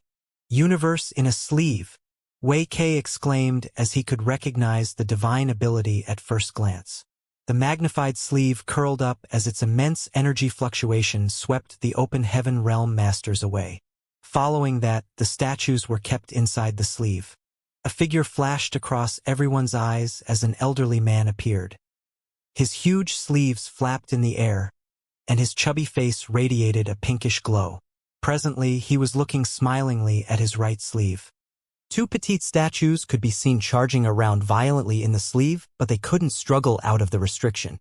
Obviously, it was this elderly man who had used his divine ability to capture the statues. All the open heaven realm masters were startled for a moment before they became incensed as they glared at the elderly man. They had been battling against the statues for a long time now, and just when they were able to exhaust their enemy, someone else swooped in and reaped the fruits of their labor, which was intolerable. After all, the statues had some impressive value as well. However, upon making out the elderly man's face, they furrowed their brows. Although they were infuriated, they wouldn't dare to rebuke him. Apparently, they were wary of the elderly man's strength and background. Tao Rongfang said in a hushed voice, "Someone from heaven's border has really arrived." Wei Kei sported a solemn expression as well. "We only see Old Hong now, and we're not sure whether the other two have arrived. If the other two are here as well, it'll be troublesome." While they were having a chat, a change happened all of a sudden. Just when Old Hong, who was from heaven's border, was over the moon, a golden thread shot out from the void and snuck into Old Hong's sleeve. When the golden thread was retracted, a statue inside the sleeve was also drawn out. Old Hong's expression turned cold as he bellowed, "How dare you snatch this old master's prize? Who are you?" After he finished speaking, he extended his hand towards the statue. Just then, a fit of giggles could be heard coming from the void. This voice was as pleasant as a silver bell, which made everyone feel refreshed. Following her laugh, a curvy figure was revealed as a slender hand intercepted Old Hong's. With a loud boom, a violent force spread around. Old Hong shuddered and stepped backwards. Upon impact, the beautiful woman hopped backwards lightly and widened her gap with Old Hong. Then, she looked smilingly at him and said, "Old Hong, why are you so mad?" The change happened too quickly, and it wasn't until this moment that the crowd made out who the woman was. She was a mature beauty with beautiful eyes that seemed so clear it was as if water would drip from them. The charm she exuded seemed able to attract everyone's attention innately. Initially, Old Hong was infuriated, but upon seeing the woman, his fury disappeared in an instant, and with a forced smile he said, "So it is Firstin's Madame Lawn. Forgive my disrespect." In his heart, Old Hong felt frustrated. If anyone else had snatched his things like this, he would never have let them off. However, this woman was from Firstin. Given the fact that he was from heaven's border, which was less powerful than Firstin, he was unable to rebuke the woman. He knew that he would never get the statue back. Nevertheless, she had shown him some respect by leaving one statue to him. The proprietress kept a smile on her face, Old Hong, this is an interesting thing. Would you be willing to give one to me? You've already snatched it from me. Can I even get it back? Old Hong secretly cursed at her, but he still replied with a smile, Madame Lan, it is this old master's honor that you're interested in these things. If you wish, I can give you this one as well. Then he flapped his sleeve as though he was a generous man. The proprietress tucked her hair behind her ear in a charming manner. Then she shook her head with a smile. There's no need for that. I just need one so that I can examine it when I return. Many thanks for your gift. If you need any information in the future, feel free to visit First Inn. I'll give you one piece for free. Hearing this, Old Hong put on a smile. Many thanks, Madame Lan. In that case, this old master will gladly accept a golden crow statue for a piece of information. No one could tell whether it was a good or bad deal. Old Hong turned to look at the ancient palace and asked, Madame Lan, are you here to explore the palace as well? The proprietress replied, since such an important incident has happened, I certainly have to come over to have a look. Isn't it the same case for you, Old Hong? Old Hong's brow twitched. In that case, why don't we join forces? We can help each other this way. He wasn't powerful enough to go against her. But fortunately for him, Madame Lan had always been fair when doing business. If he could join forces with her, he would definitely get a share of the benefits after they entered the palace. At the very least, he wouldn't go home empty-handed. The proprietress fiddled with the hair in front of her chest and replied with a smile, Join forces? Let's not. I'm used to acting independently. If you need allies, why don't you ask whether they're interested? As she spoke, she deliberately took a look in a particular direction. They? Old Hong frowned. Then he immediately understood what she meant and swung his sleeve widely. Come out! A violent force swept across the void, forcing three figures to reveal themselves. One of them was a gentle-looking scholar with a fan in his hand. There was also a burly man with a deep gaze in tight-fitting black robes. The last person was a cheeky young girl in a green dress. It wasn't certain what technique they had used that they were able to conceal themselves for such a long time, to the point that low-rank Open Heaven Realm Masters, and even a mid-rank Open Heaven Realm Master like Old Hong, weren't aware of their existence. If it weren't because the proprietress from First Inn pointed it out, Old Hong wouldn't have known they were even here. At that instant, Old Hong realized that Madame Lan was indeed more powerful than he was. At the same time, he was mad at these people for their viciousness. Apparently, they had been hiding in the dark because they wanted to take advantage of him. So it is you who had been hiding there. What's wrong? Are you trying to reap the benefits without putting in any effort? Old Hong snorted as he could recognize these three. The arrogant-looking man in black robes scoffed. Then he turned around and cupped his fists at the proprietress. The scholar also cupped his fists at her with a bitter smile. Madame Lan, you indeed have an acute vision. The young girl stomped her foot and pouted. Big Sister Lan, why did you expose us? Despite the fact that they had been exposed by the proprietress, they wouldn't dare to rebuke her, which went to show how influential First Inn truly was. Madame Lan covered her mouth and laughed. It has nothing to do with me. It was Old Hong who found out about your existence. She was completely insincere, but no one dared to refute her. On the ground, Wei Kei, whose expression was bitter, gazed at the three people who had just appeared, and he said in a hushed voice, They're Xianxia from Righteous Land, Ji Tianxing from Blood Dragon Altar, and Yuan Xiaoman from Mirror Flowers Water Moon. Things are getting interesting now. Even though many Open Heaven Realm Masters had arrived at this place earlier, they were all in the low-rank Open Heaven Realm with only minor differences between their strengths and backgrounds. However, the people who had just appeared were all mid-rank Open Heaven Realm Masters. Heaven's Border, Righteous Land, Blood Dragon Altar, and Mirror Flowers Water Moon were all second-class great forces. Furthermore, the proprietress of First Inn, Madame Lan, had also come to this place. I've met Ji Tianxing and Yuan Xiaoman before. So, the scholarly-looking one is Xianxia from Righteous Land, right? Tao Rongfang asked. Wei Kei nodded. Although he appears harmless, he's actually extremely ruthless. If you come across him in the future, you must take care. N. Tao Rongfang nodded discreetly. While they were speaking, Zhang Qi suddenly turned to look at them. Tao Rongfang's expression changed as she knew that he must have realized what they were talking about. thus she quickly hung her head low. Although she was a third-order Open Heaven Realm Master, she was much weaker than Xianxia in the end. The difference between low-rank and mid-rank Open Heaven Realm Masters was enormous. If Xianxia targeted her, she would surely end up miserable. Fortunately, Xianxia soon retracted his gaze. Since the Golden Crow Divine Palace was right in front of him, he didn't have the time to care about minor matters. Although the Golden Crow statues were gone, these low-rank Open Heaven Realm Masters still wouldn't dare to make any rash moves. The mid-rank Open Heaven Realm Masters had appeared, so they might offend them if they were not careful. Moreover, they had come across danger before they even entered the palace, so they wondered what else awaited them inside. Naturally, they wanted the stronger cultivators to lead the way. Old Hong and the others seemed to have realized their intentions as they shot a look at the weaker cultivators with Xianxia saying, "It's pointless to keep waiting here. Why don't we get in to have a look?" The man in black robes, Ji Tianxing, nodded. "Of course we have to get in." Old Hong looked around. Who will enter first? Yuan Xiaoman ignored him and walked up to Madame Lan. Then she wrapped her arm around the latter, spoke to her with a smile. Madame Lan pinched her nose, which caused the young girl to pout.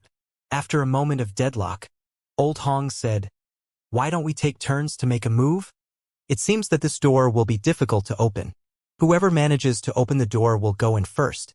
The first one to enter the palace was taking great risks but would also stand a chance to get the best treasures. While the weak wanted to pick up the crumbs, the top cultivators were naturally willing to take some chances to reap bigger gains. Xianxia and Ji Tianxing were fine with this arrangement. So Old Hong turned to look at the proprietress to ask, "Madame Lan, why don't you make a move first?" Madame Lan replied with a smile, "There's no need for that. I want to talk to Xiaoman now. Go ahead." Seeing that, Old Hong nodded. "Then this old master will go first." Upon finishing his words, he leaped towards the door and examined it carefully before pressing his hands against it. Everyone immediately stared fixedly at his moves. Then, with a loud creak, the door slowly opened. At that instant, Old Hong, Xianxia, Ji Tianxing, and the rest were all stunned. No one had expected that the door could be opened so easily. While the others were in a dazed state, Old Hong dashed into the palace. Upon seeing that, all of them became agitated, and without the need for any words, all the Open Heaven Realm Masters charged forward. "Make way!" A yell was heard coming from the man in black robes, Ji Tianxing. Like an ancient beast that had gone mad, he rushed out and rammed into whoever came into his way, causing those people to be sent flying away. In the blink of an eye, he reached the door and became the second person to enter the palace. Following that, the scholar, Xianxia, sprinted into the palace as he gently waved his fan. "Big Sister Lan, let's get going as well." Yuan Xiaoman turned to look at Madame Lan, who nodded in response. After that, they dashed into the palace as well. After all the mid-rank Open Heaven Realm Masters entered the palace, the rest scrambled towards the building. Inevitably, they had to trade some moves as their pressures permeated the place. "Senior brother, what should we do?" Tao Rongfang gazed at Wei Kei and asked. "We follow them," Wei Kei replied solemnly. Since they had arrived at this place and the palace door had opened, there was no way they would leave just like this. Even though they had no idea what danger awaited them in the building, they reckoned that they just had to be careful and not snatch stuff from others they couldn't afford to offend. If they could do that much, they wouldn't fall into danger. However, when they entered the palace, they instantly felt a scorching power coming at them. After that, they realized that many figures were flying around inside the spacious hall, which made the place look quite bustling. A number of Sun's true fires could be seen flitting about amongst the crowd, trying to escape from the Open Heaven Realm Masters. The glow of the Sun's true fires illuminated the hall and mingled with the lights caused by the Open Heaven Realm Masters' methods. "What?" Tao Rongfang was stunned, as she didn't expect to see such a lively scene upon entering the hall. After a quick count, she realized that there were more than 10 Sun's true fires that were flying around in the hall. It was rare to see such a magnificent sight, which caused Wei Kei and Tao Rongfang to become fervent as well. There were many huge columns in the hall, and torches could be seen burning on each of them. Tao Rongfang didn't pay attention to this at first, but upon closer look, she was shocked to discover that these weren't torches at all. They were all sun's true fires that were burning brightly. In other words, the hall was well lit thanks to these sun's true fires. Obviously, these flying sun's true fires were supposed to be just like the other torches, but after they were disturbed by the intruders, they began flitting about. Wei Kei and Tao Rongfang traded glances. Then, without the need for any discussion, they dashed forward and pounced on the torches. Before they even arrived, they used their divine abilities in an attempt to capture the sun's true fires. The hall was quite spacious, so there were about 20 sun's true fires that were used as torches.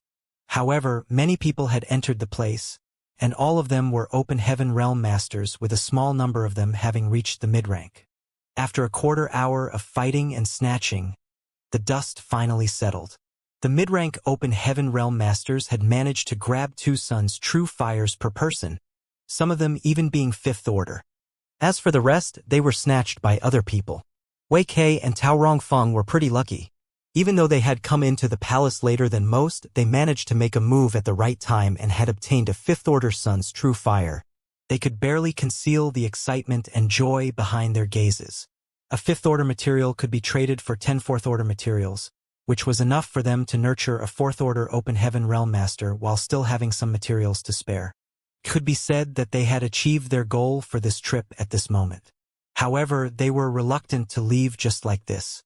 They had obtained such a treasure not long after they entered the palace. So wouldn't there be more rewards if they kept on exploring? In fact, many people shared the same thought. Those who had obtained the sun's true fires were unwilling to leave, not to mention those who hadn't gotten anything yet. Although there were no more sun's true fires left in the hall, no one could be certain that there wasn't more treasure deeper inside. Therefore, they all began searching around. Soon, someone discovered that the floor in the hall was paved with peak-rank fire jade. The revelation was shocking. Even though fire jade was not a rare material in the outer universe, its value varied depending on its rank. This kind of peak-rank fire jade was quite valuable. Furthermore, while the hall was quite spacious, the entire floor was paved with the purest and most exquisite fire jade. Even the second-class great forces would be financially burdened if they wanted to build such a floor. Only the first-class forces had the means to do something like this. At that instant, everyone almost went mad. Without the need to say anything, all the open heaven realm masters became moles as clanging sounds were continuously heard in the hall. The fire jade was all lifted and then put inside space rings. Even First In's proprietress, Madame Lon, joined in. Nobody would refuse free stuff.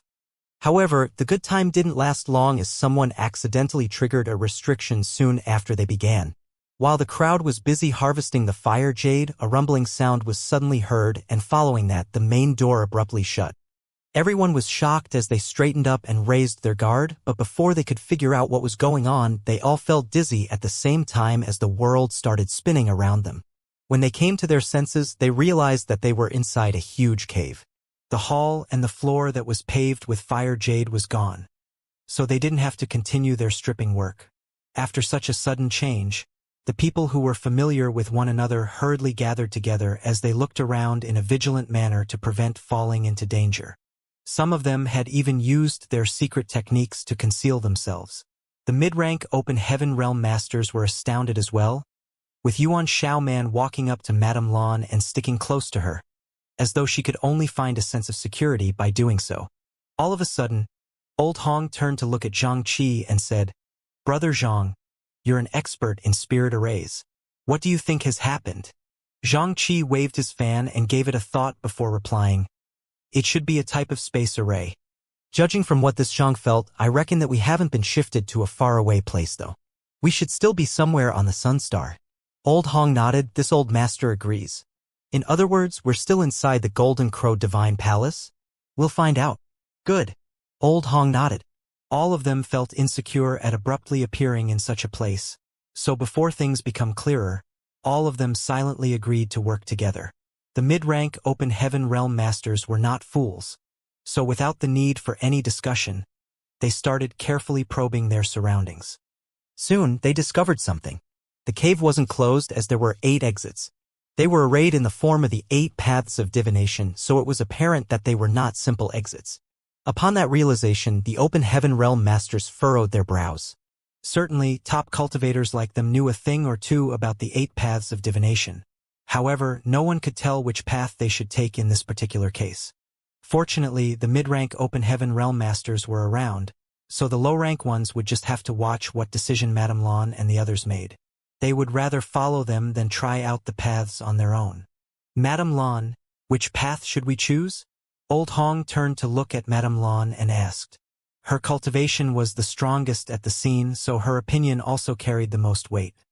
The proprietress looked around and replied with a smile, since there's a path of life, I'll certainly choose that. Otherwise, should we choose the path of death? The path of life? Old Hong frowned, but we can't be certain that it isn't meant to mislead us. You choose the path of death then. Maybe you'll reach the other end of the passage alive. At that, Old Hong was rendered speechless. I'll be leaving first, then. After Madame Lan finished speaking, she really shuffled towards the path of life and disappeared. Everyone was dumbfounded as they hadn't expected that she would make a decision so quickly. Was she confident in her luck?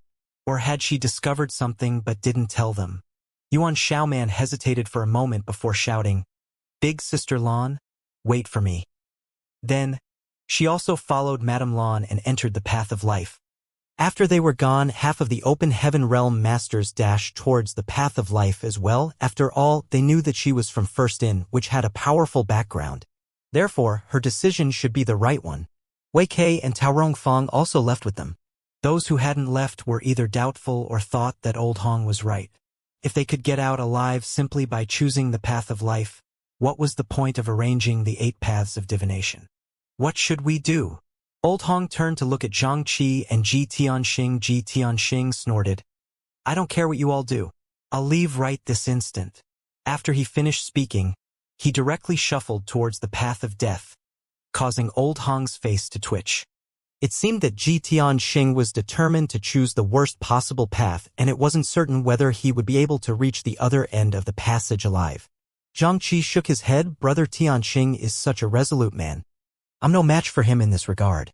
Upon finishing his words, he ambled towards the path of healing. After those two left, some low-rank open heaven realm masters followed them. At that instant, only a dozen or so people were left in the cave. Apart from Old Hong, the rest were all in the low-rank open heaven realm as they stared fixedly at him. A frustrated Old Hong fished out an ancient copper coin and cupped his hands before shaking it. Then, he spread his palms to have a look and muttered something, upon which he looked in a particular direction. After keeping the copper coin, he turned into a beam of light and shot towards the path it pointed to and was soon followed by the remaining people. Meanwhile, inside the long hallway, Yang Kai heaved a sigh as he lifted the peak-rank fire jade tiles from the floor and put them inside his space ring. He didn't notice it at first, but after realizing that he was unable to get out of this place currently, Yang Kai decided to probe around. It was then he discovered that the floor was paved with such treasures. Apart from the fact that the floor was made of fire jade, he had also realized that the torches on the walls were actually all Sun's true fires. In total, there were 8 torches in the hallway, which meant that there were 8 Sun's true fires. Including the one he had collected previously, he had 9 Sun's true fires in possession now, 3 of which were 5th order. Yang Kai had obtained a lot of good stuff on this day. Although he had no idea how he ended up in such a place, he managed to get a lot of Sun's true fires and fire jades. However, both ends of the hallway had been sealed, which made him unable to leave this place. That was why he felt helpless. With nothing else to do, he decided that he would take all these fire jade tiles before probing around the place again. If he still couldn't find an exit at that point, he would have no choice but to use instantaneous movement to leave. After 2 hours, he had finally stored all the fire jades in the hallway. Just when he was ready to start looking around again, his expression changed and he turned to look in a particular direction. That was because he could faintly hear some noises coming from there. Upon listening carefully, Yang Kai confirmed that there were indeed noises from the other side. Furthermore, if he wasn't mistaken, it seemed that someone was trying to attack the bronze door that had blocked the hallway. There's someone on the other side of the door. A shocked Yang Kai hurriedly rushed towards that place. If there was someone on the other side, it meant that the hallway wasn't a dead end. However, he wasn't certain where the entrance or the exit was. Upon reaching the door, He tried to examine the situation, and soon his expression changed. That was because the person on the other side appeared powerful. At the very least, they must be a mid-rank open heaven realm master. Just then, a faint sound was heard, and upon closer inspection, Xianxia realized that there was a small crack on the door now. The bronze door, which he was unable to move one bit no matter how he tried, was now breaking apart. Right after the thought flashed across his mind, a loud boom was heard as the gigantic bronze door exploded and fell apart. The broken pieces were scattered everywhere, and Xianxia was almost hurt by one of the flying fragments. Instinctively, he manipulated space principles in an attempt to flee from this place. However, after giving it a thought, he suppressed his urge to leave. Swiftly, he summoned the shadowless veil he had obtained from Du Rufeng and shrouded himself in it.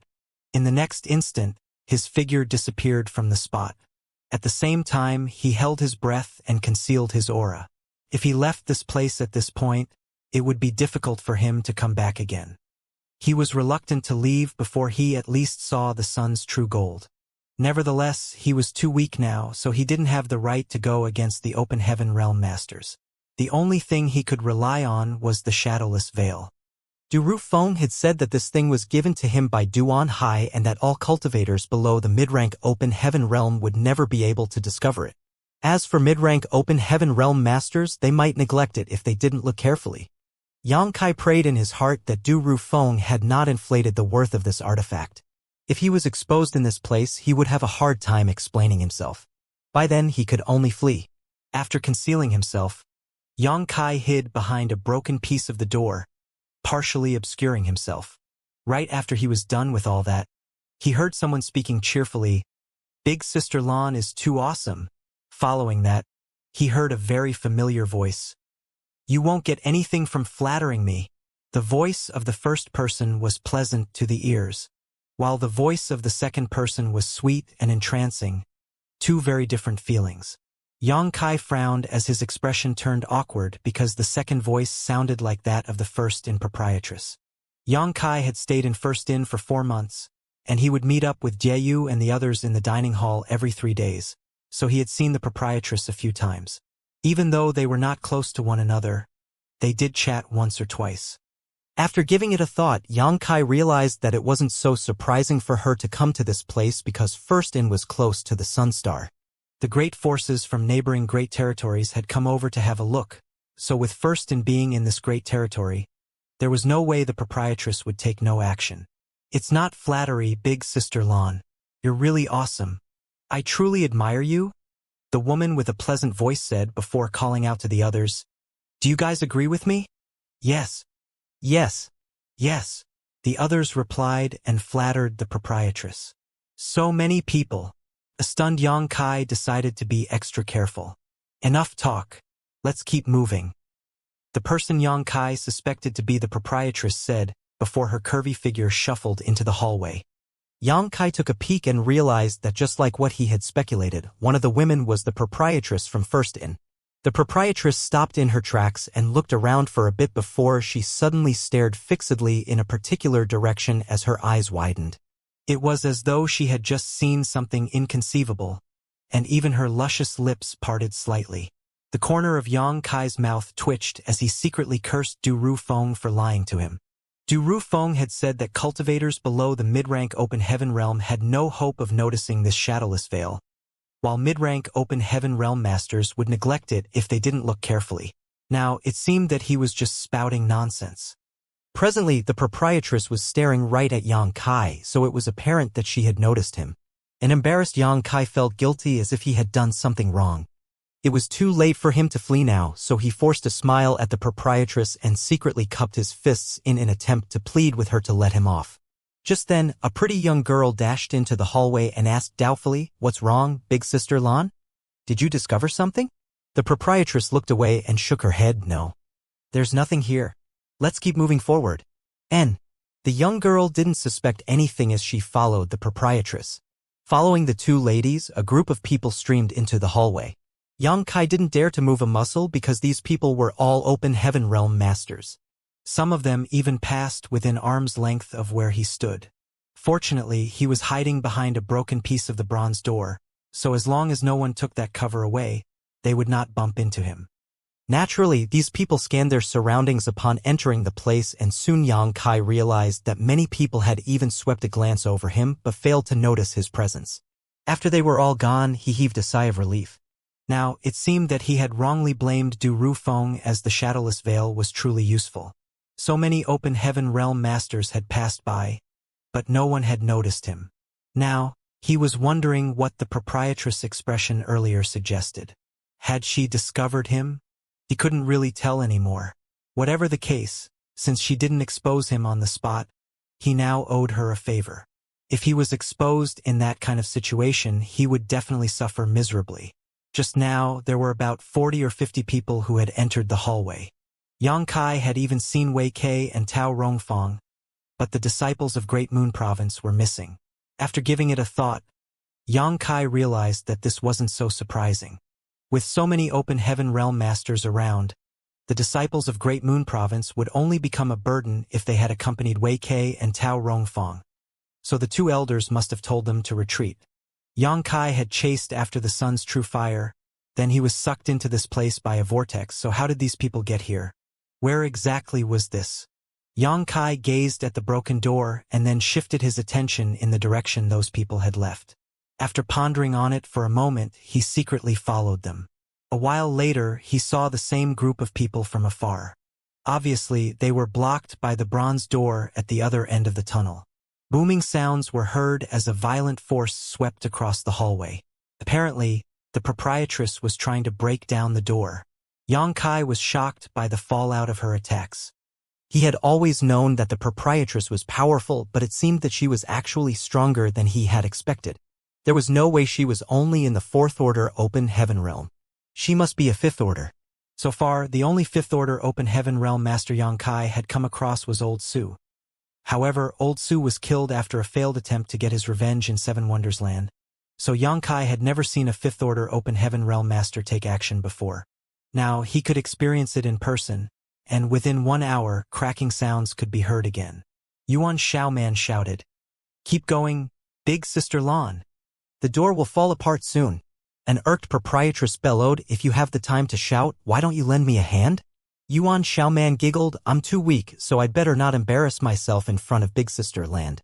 Then, she turned to look at the dozens of open heaven realm masters in the hallway and snorted. "Why are all of you only looking on from the side? Even if you're not lending a hand, can't you cheer for Big Sister Lan? Come on, shout with me. Big Sister Lan is the most powerful in the universe." All of them were dumbfounded upon hearing such shamelessness.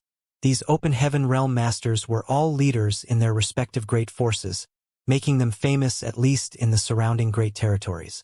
If they really shouted in such a way as they were told, they would be too embarrassed to face anyone in the future. "Are you cheering for her or not? Scram if you don't want to." Yuan Xiaoman shot them a glare. They wouldn't dare to rebuke her, so whether they were willing or not, they had to play along. At that instant, everyone in the hallway began cheering for the proprietress. An exasperated Madame Lan stomped her foot and snapped, "Shut up. What is this nonsense about?" She was so incensed that she had the urge to slap the young girl's face red.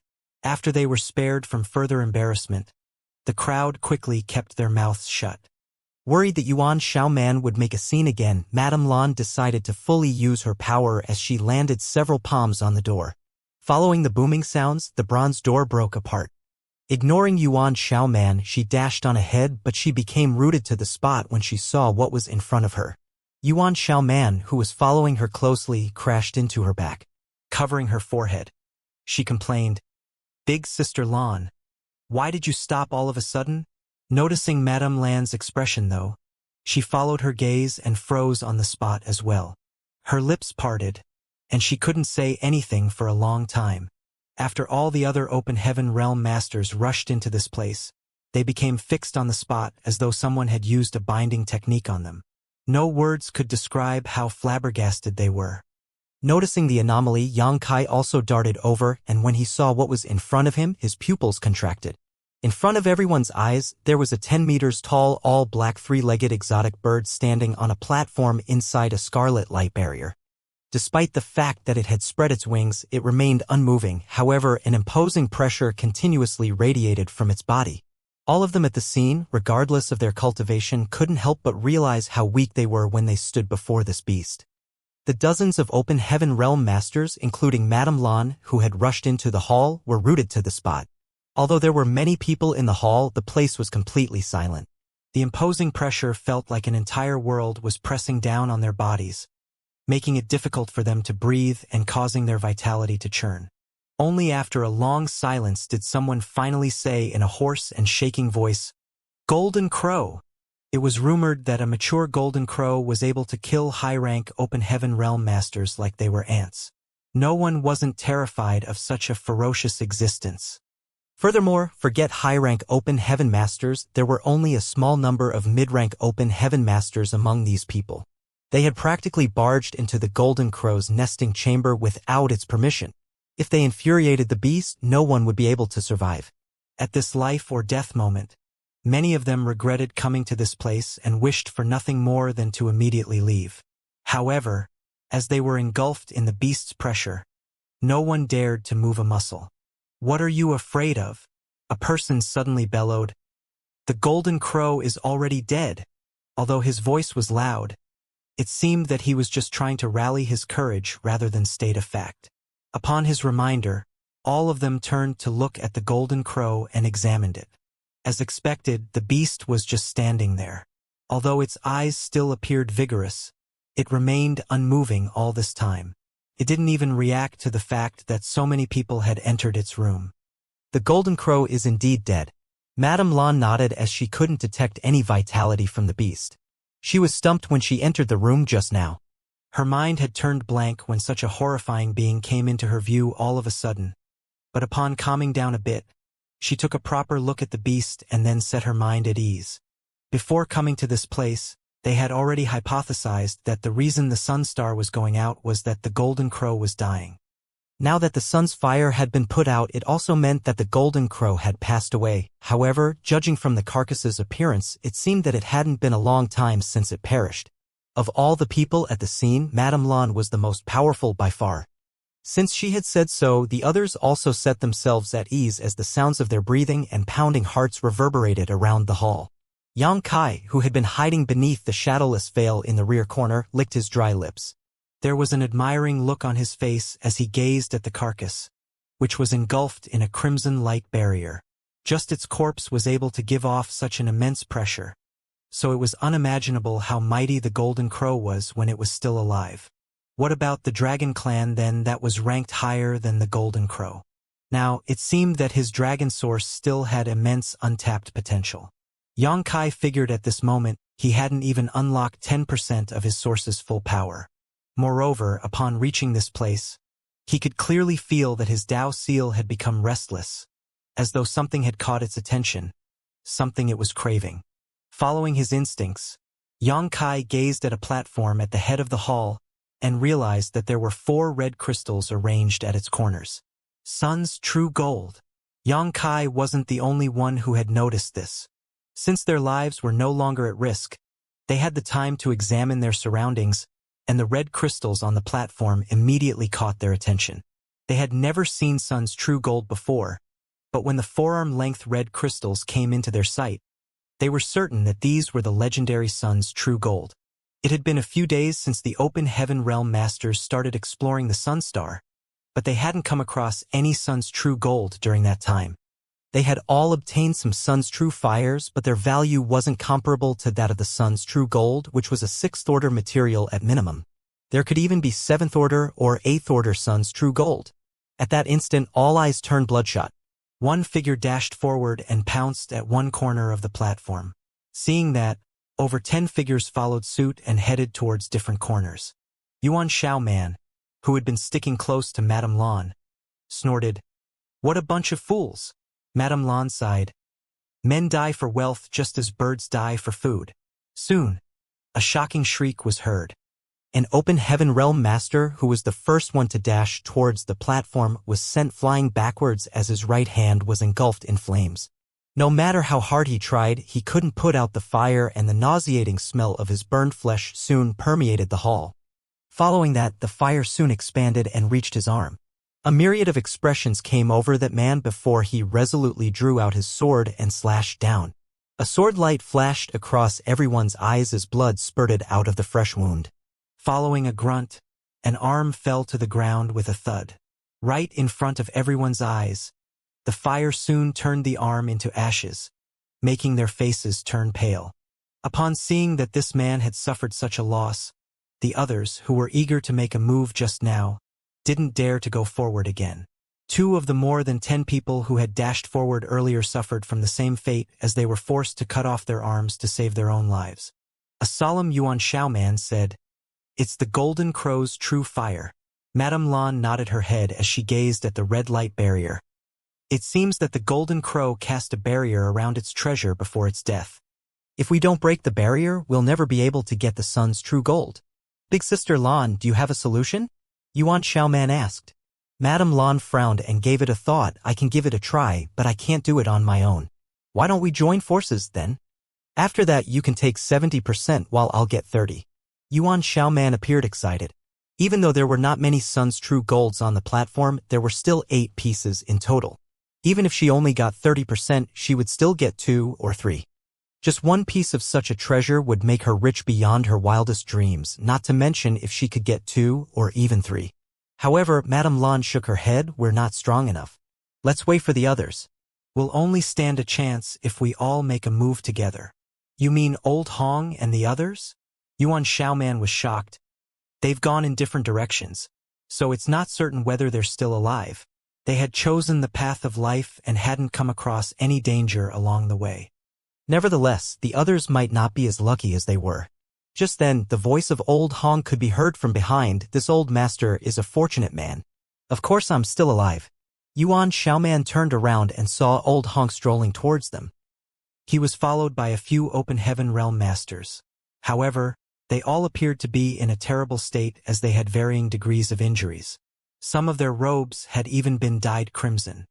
Although Yuan man had no idea which path Old Hong had chosen, it seemed that it wasn't as safe as the path of life. They must have come across a lot of danger, and some of them had lost their lives. Madame Lan indeed has deep wisdom and acute vision. This old master should have followed you to enter the path of life. Old Hong said with a bitter smile. I was just lucky. Madame Lan smiled. Didn't Brother Zhang and Brother Ji go with you? Old Hong shook his head. They both chose different paths. Then, he caught a glimpse of the Golden Crow corpse on the platform as his eyes turned fervent. What's the situation here? Before Madame Lan could explain it to him, a loud boom was heard coming from another side of the hall. Following that, a blood-soaked figure that was surrounded by a malevolent aura entered. It was none other than Ji Tianxing from Blood Dragon Altar. It wasn't certain what he had encountered to make him appear so battered. Furthermore, he was the only person who had stepped out of the path. Right after he appeared, his attention was attracted by the Golden Crow carcass and exclaimed, Golden Crow! After taking a look at Madame Lan and others, he quickly came over. Old Hong examined him and grinned. Although he had come across some trouble, he still turned out fine in the end. On the other hand, Ji Tianxing must have gone through terrible experiences. Madame Lan nodded gently. Only Brother Zhang is left, then. A displeased Yuan man asked, Must we wait for him? Madame La replied, More people means more power. Furthermore, there is enough sun's true gold for all of us. In response, Yuan man pouted and they went on to wait for a few more hours. During this period of time, Old Hong and the others who had come at a later time learned what had happened here and began to strategize. The mid-rank Open Heaven Realm Masters were trying to come up with a way to break the barrier, but they didn't have any practical solution. Even though the barrier appeared simple, it was arranged by a mature Golden Crow. Therefore, even the simplest barrier would undoubtedly be difficult to break, unless they had enough strength. A few hours later, Xianxia from Righteous Land finally appeared. Although it had taken him a longer time to arrive at this place, he appeared to be in a much better state than Old Hong and Ji Tianxing. At the very least, there were no visible injuries on his body and many Open Heaven Realm Masters were accompanying him. It seemed that all 8 paths in the cave led to this hall, but the time needed to reach this place and the danger contained in each one varied greatly. Upon meeting the others and getting the necessary information, Xianxia nodded gently. Good. I'm fine with anything. While waiting for Xianxia, Madame Lan and the others had come up with a method to break the barrier. Old Hong moved and shot into the air before shouting. Friends, please be silent for a moment. This old master has something to say. Hearing that, the low-rank open heaven realm masters who were chatting among themselves looked up at him. A satisfied Old Hong nodded and grinned. The reason you've come to this place is that you want to get some benefits. Now, the benefits are right in front of you, so it now depends on whether you're capable of seizing them. However, the treasures are protected by a powerful barrier. If we don't break the barrier, no one can ever get anything. We have had a discussion and determined that if we want to break the barrier, we need all of you to help us. So, please put aside your differences for now and cooperate with one another so that we can destroy the barrier together. Upon hearing that, the low-rank open heaven realm masters traded glances while most sneered, thinking Old Hong was spouting nonsense. These open heaven realm masters had their own plans. They wouldn't mind helping to break the barrier, but what would happen after that? There was no way they could snatch anything from the mid-rank open heaven masters. By then, all the treasures would fall into the hands of Old Hong and the others. The rest of them could only watch angrily from the side. No one was willing to lend a hand for free, which was why they had fallen silent. Old Hong seemed to have seen through their thoughts, so he went on to say with a smile, Of course, we won't ask you to help us for free. We've examined things carefully and confirmed that there are 8 Sun's true golds on the platform before us. Before the barrier is broken, no one can tell what order these Sun's true golds are. Once the barrier is broken, we mid-rank open heaven realm masters will each receive 1 piece respectively, while the remaining 3 pieces will go to you. The most capable will obtain the prize. What do you think? There were 5 mid-rank open heaven realm masters at the scene while the rest were all low-rank. Although many had lost their lives when passing through the 8 paths of divination, there were still some 60 or 70 left. It was imaginable how bloody and chaotic it would be for 60-plus people to snatch 3 pieces of Sun's true gold. However, in front of such treasures, no low-rank open heaven realm masters had flinched. Instead, they became energized upon hearing what Old Hong had said. Amidst the commotion, the people who were either close to one another or came from the same great force gathered together and secretly communicated using their divine sense. Looking down, Old Hong silently hovered in the air and waited. He didn't seem to have the intention of rushing them. A long time later, a person stepped forward from the crowd. Yang Kai, who had been hiding in the corner, realized that the person was none other than Wei Kai of Great Moon Province. Wei Kai was a straightforward man, so it wasn't surprising that he would come forward at this point. After cupping his fists at the mid-rank open heaven realm masters, he said, Old Hong, do you really mean what you've just said? Old Hong put on a meaningful grin and pointed at the people behind him. Even if you don't believe this old master, don't you trust the people behind me? This is our collective decision after a discussion, so it's definitely true. Wei Kai went on to say, This Wei apologizes for any offense his words may cause. But if 3 of us are lucky enough to get the remaining pieces of Sun's true gold, will all of you come snatch them from us? He had asked the most important question. Once the barrier was broken, the 5 mid-rank open heaven realm masters would quickly grasp their own share of the Sun's true gold, and the rest of them would fight for the remaining 3 pieces. However, if Old Hong and the others decided to interfere, all the low-rank open heaven realm masters would have to step aside as they were no match for them. In this case, they would rather not take part at all so that they wouldn't have to take risks without any chance of reward. Old Hong stared at Wei Kai and replied, You're quite the distrustful one, aren't you? Wei Kai refuted, None of us will be able to be at ease if we don't get a clear answer. All the low-rank open heaven realm masters agreed with him as they echoed what he had said. Old Hong nodded. Since you've asked this question, then this old master will give you an answer. We won't have a hand in fighting for the remaining 3 pieces of Sun's true gold. The treasures will go to the most capable people.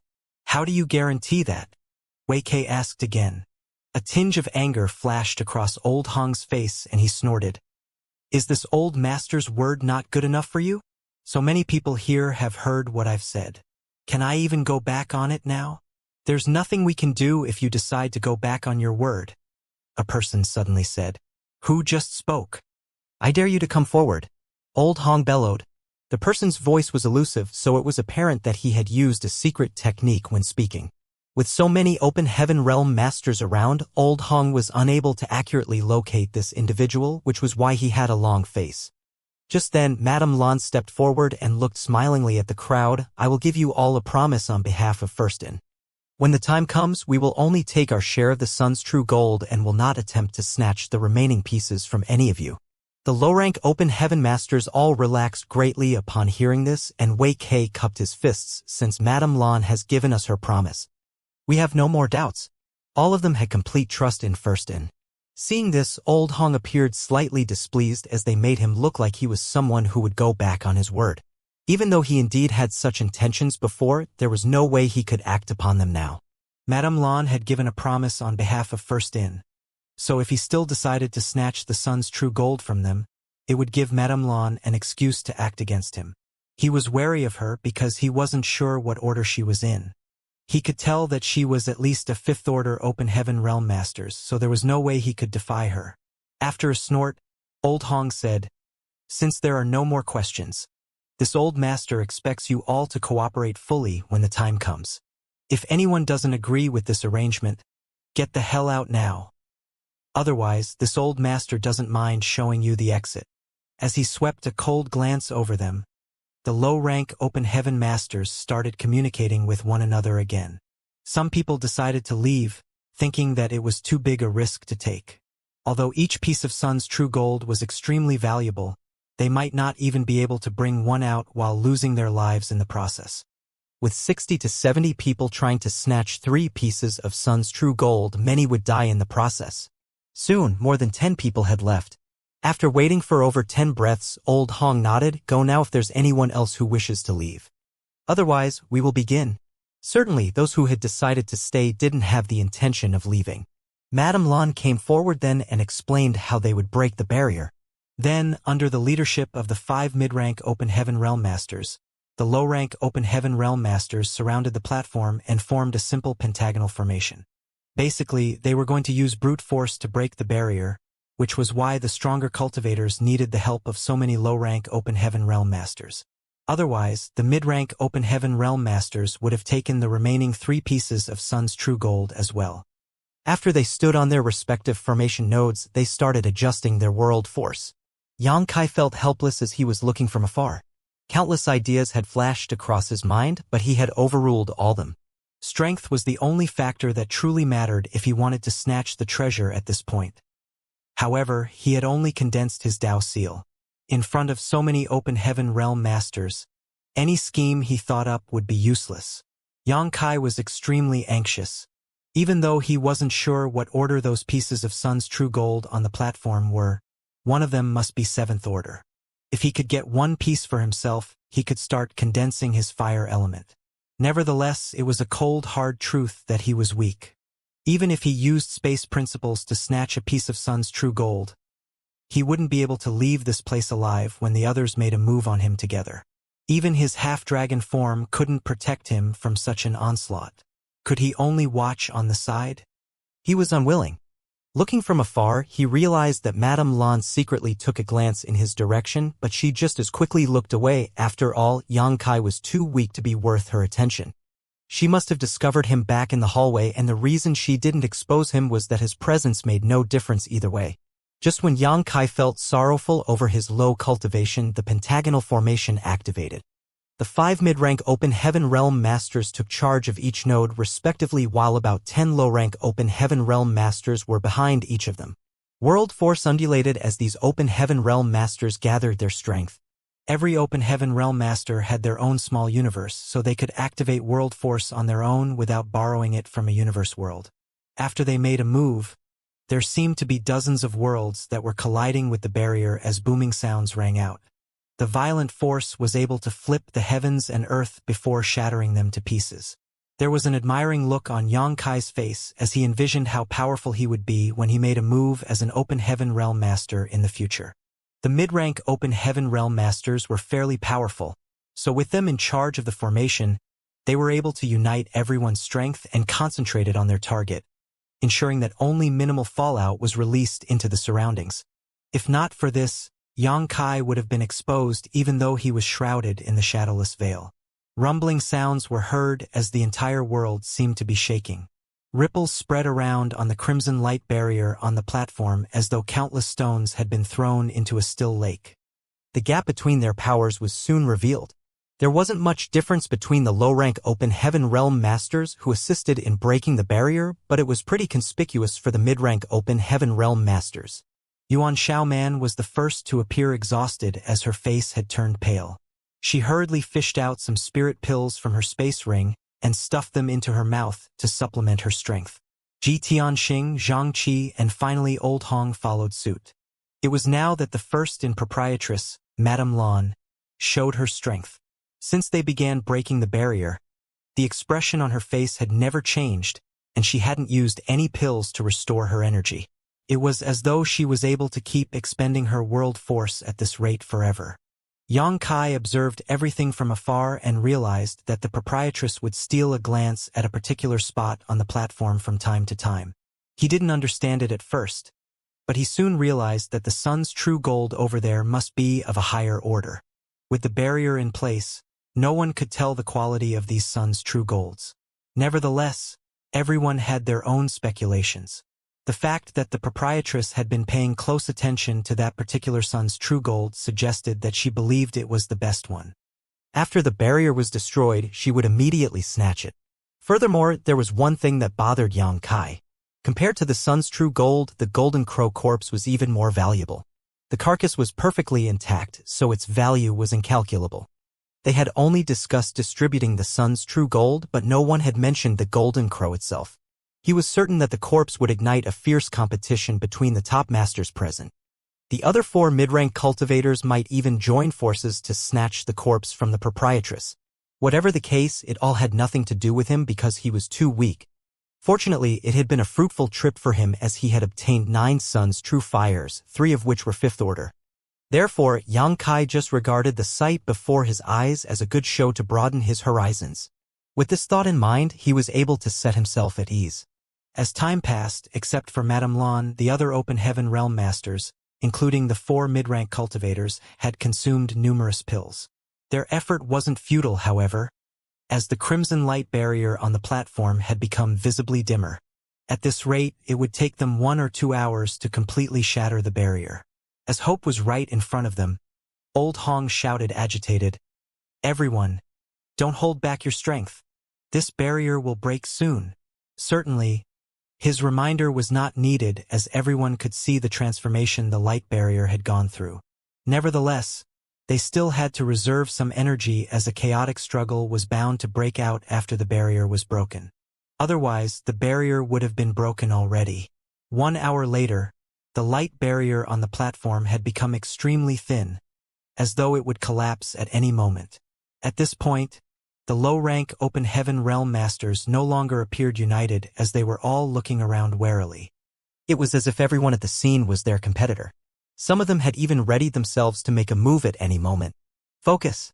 We just need one last strike," Madame Lan shouted at the most critical moment as she formed a different hand seal. With the pentagonal formation operating, all the Open Heaven Realm Masters collectively launched an attack on the translucent light barrier from 5 different directions. Following a loud boom, cracking sounds were heard as countless fissures appeared on the light barrier. "It's broken." Old Hong appeared elated as a glow radiated from his eyes. Following the cracking sounds, the barrier began falling apart. Everyone laid their eyes on the different sun's true golds, and Yang Kai was eager to get his hands on them as well. However, it was too late for him to make a move even if he was an Open Heaven Realm Master, not to mention that he hadn't even broken through to that realm yet. In order to conceal himself, he didn't dare to approach the others, so he was the farthest away from the platform right now. Just then he frowned and looked up at the golden crow corpse on the platform. That was because he seemed to have caught a glimpse of the golden crow moving its eyes. He thought he was mistaken, but after staring a bit longer, Yang Kai realized that there was a tinge of mockery behind the golden crow's gaze. The beast hadn't died yet. Yang Kai's expression changed drastically as he moved backwards without thinking, hurriedly sending a divine sense transmission to Wei Kei at the same time. Right then, the light barrier on the platform completely shattered. Dozens of open heaven realm masters charged forward from all directions as they extended their hands towards their targets. Wei Kai was well prepared as well, but just as he was about to make his move, he heard Yang Kai's desperate cry in his mind, and after an abrupt change in expression, he grabbed Tao Rongfang's arm and withdrew as quickly as he could. A shocked Tao Rongfang called out in surprise and confusion, "Senior brother?" She didn't understand why Wei Kai would choose to run away at this important moment. After all, if he wanted to leave, he could have done so earlier. Now that the barrier had been broken, it was the best chance to snatch the sun's true golds. Leaving at this point would mean that their previous effort would all go to waste. Wei Kai didn't have the time to explain anything to her. After all, he had only heard what Yang Kai had said. He decided to leave because he would rather believe what he had heard, even if he couldn't be sure whether Yang Kai had told the truth. As he was retreating though, he took a glance up at the golden crow, and in the next instant he felt a fierce chill shoot up his spine. That was because he realized that the golden crow had moved its eyes. The beast really wasn't dead yet. "Leave now," Wei Kai bellowed as he brought Tao Rongfang to the exit. On the platform, Yuan Xiaoman and the others all reached for the same sun's true gold, the one Madame Lan had been secretly glancing at earlier. On the other hand, Madame Lan pounced at another piece. Seeing that, Yuan Xiaoman and the others almost coughed up blood, realizing that they had been fooled by Madame Lan. The fact that she kept glancing at that particular sun's true gold made them think that it was the best one, which was why they wanted to get their hands on it. However, they hadn't expected that she had actually pulled a trick on them. Now that the barrier had been broken, the quality of the sun's true golds were laid bare. After taking a look at Madame Lan's target, they realized that it was indeed a 7th order one, while the one they were fighting for was only at the 6th order. All of them responded quickly by changing their targets. However, they didn't even think about snatching the sun's true gold from Madame Lan. She was already the strongest among them, and she had used a trick to divert their attention. So by now, the 7th order sun's true gold was safely in her possession. Scram! The aura around Old Hong weltered as he pushed the low-rank cultivators away. Soon, he reached a sun's true gold and stuffed it into his own space ring without ascertaining its order. On the other hand, Yuan Xiaoman made use of her incredible speed and obtained one piece with ease. Murderous intent swirled around Xianxia as he held an open heaven realm master's corpse in his hand. After taking that person's sun's true gold as well as his space ring, he nonchalantly hurled the corpse away. Ji Tianxing had found his target as well. When a low-rank cultivator who had grabbed a sun's true gold saw Ji Tianxing pouncing on him, he secretly cursed and clenched his teeth. Then he hurled the treasure at Ji Tianxing. "Take it." Ji Tianxing caught the treasure and stopped in his tracks. After examining it, he realized that it was just a 6th order sun's true gold, which made him furrow his brows. However, Madame Lan had given her word on behalf of First in that the mid-rank cultivators would only take one piece of sun's true gold respectively, and they wouldn't snatch the remaining 3 pieces. Although he was unwilling, he didn't dare to interfere in the competition again. Otherwise, Madame Lan would be forced to make a move against him. Barely 3 breaths after the barrier was broken, 5 sun's true golds had been obtained by the stronger cultivators, while the remaining 3 pieces were tossed between the low-rank cultivators as no one could safely keep the treasures. Once someone obtained it, countless attacks would be targeted at them. In the blink of an eye, a few cultivators had been killed. The competition in the hall was horrible. "Big Sister Lan, you tricked us." Yuan Xiaoman stood close to Madame Lan as she stomped her foot and pouted. Madame Lan put on a smile, but just as she was about to say something, she suddenly turned to look at the golden crow corpse, and the next instant, the color drained from her alluring face. The beast's wings were fluttering lightly as its gaze was filled with mockery. The golden crow, which was supposed to be dead, moved its eyes and came back to life. In an instant, its immense pressure engulfed the entire hall and sealed off the space. Yang Kai, who was retreating, crashed into a layer of invisible force and was sent flying backwards. Upon feeling the horrifying pressure, an extremely bitter taste appeared in his mouth. As soon as he realized that there was something wrong with the golden crow, he started running away. However, in order not to expose himself, he didn't dare to make any noise, so his speed was quite slow. Nevertheless, at this moment, the golden crow had sealed off the entire hall, so he could no longer flee even if he used instantaneous movement. Wei Kai and Tao Rongfang were unable to leave as well. Upon Yang Kai's warning, They managed to withdraw quickly from the chaotic competition. However, they were now in the same situation as Xianxia. It's not dead yet? Old Hong's originally pinkish face turned as pale as snow in an instant.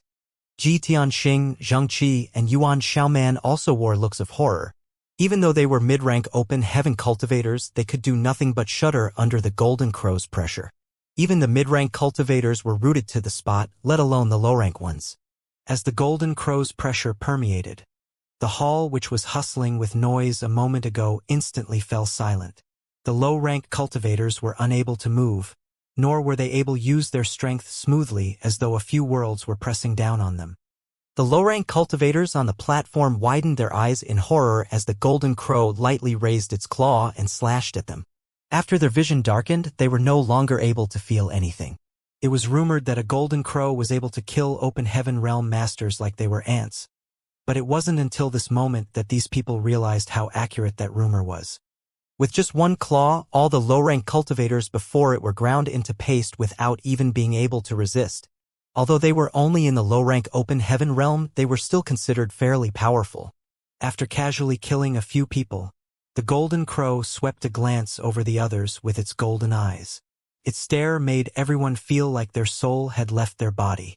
Even Xianxia, who had been hiding under the shadowless veil, felt cold all over his body as the aura of death was on him.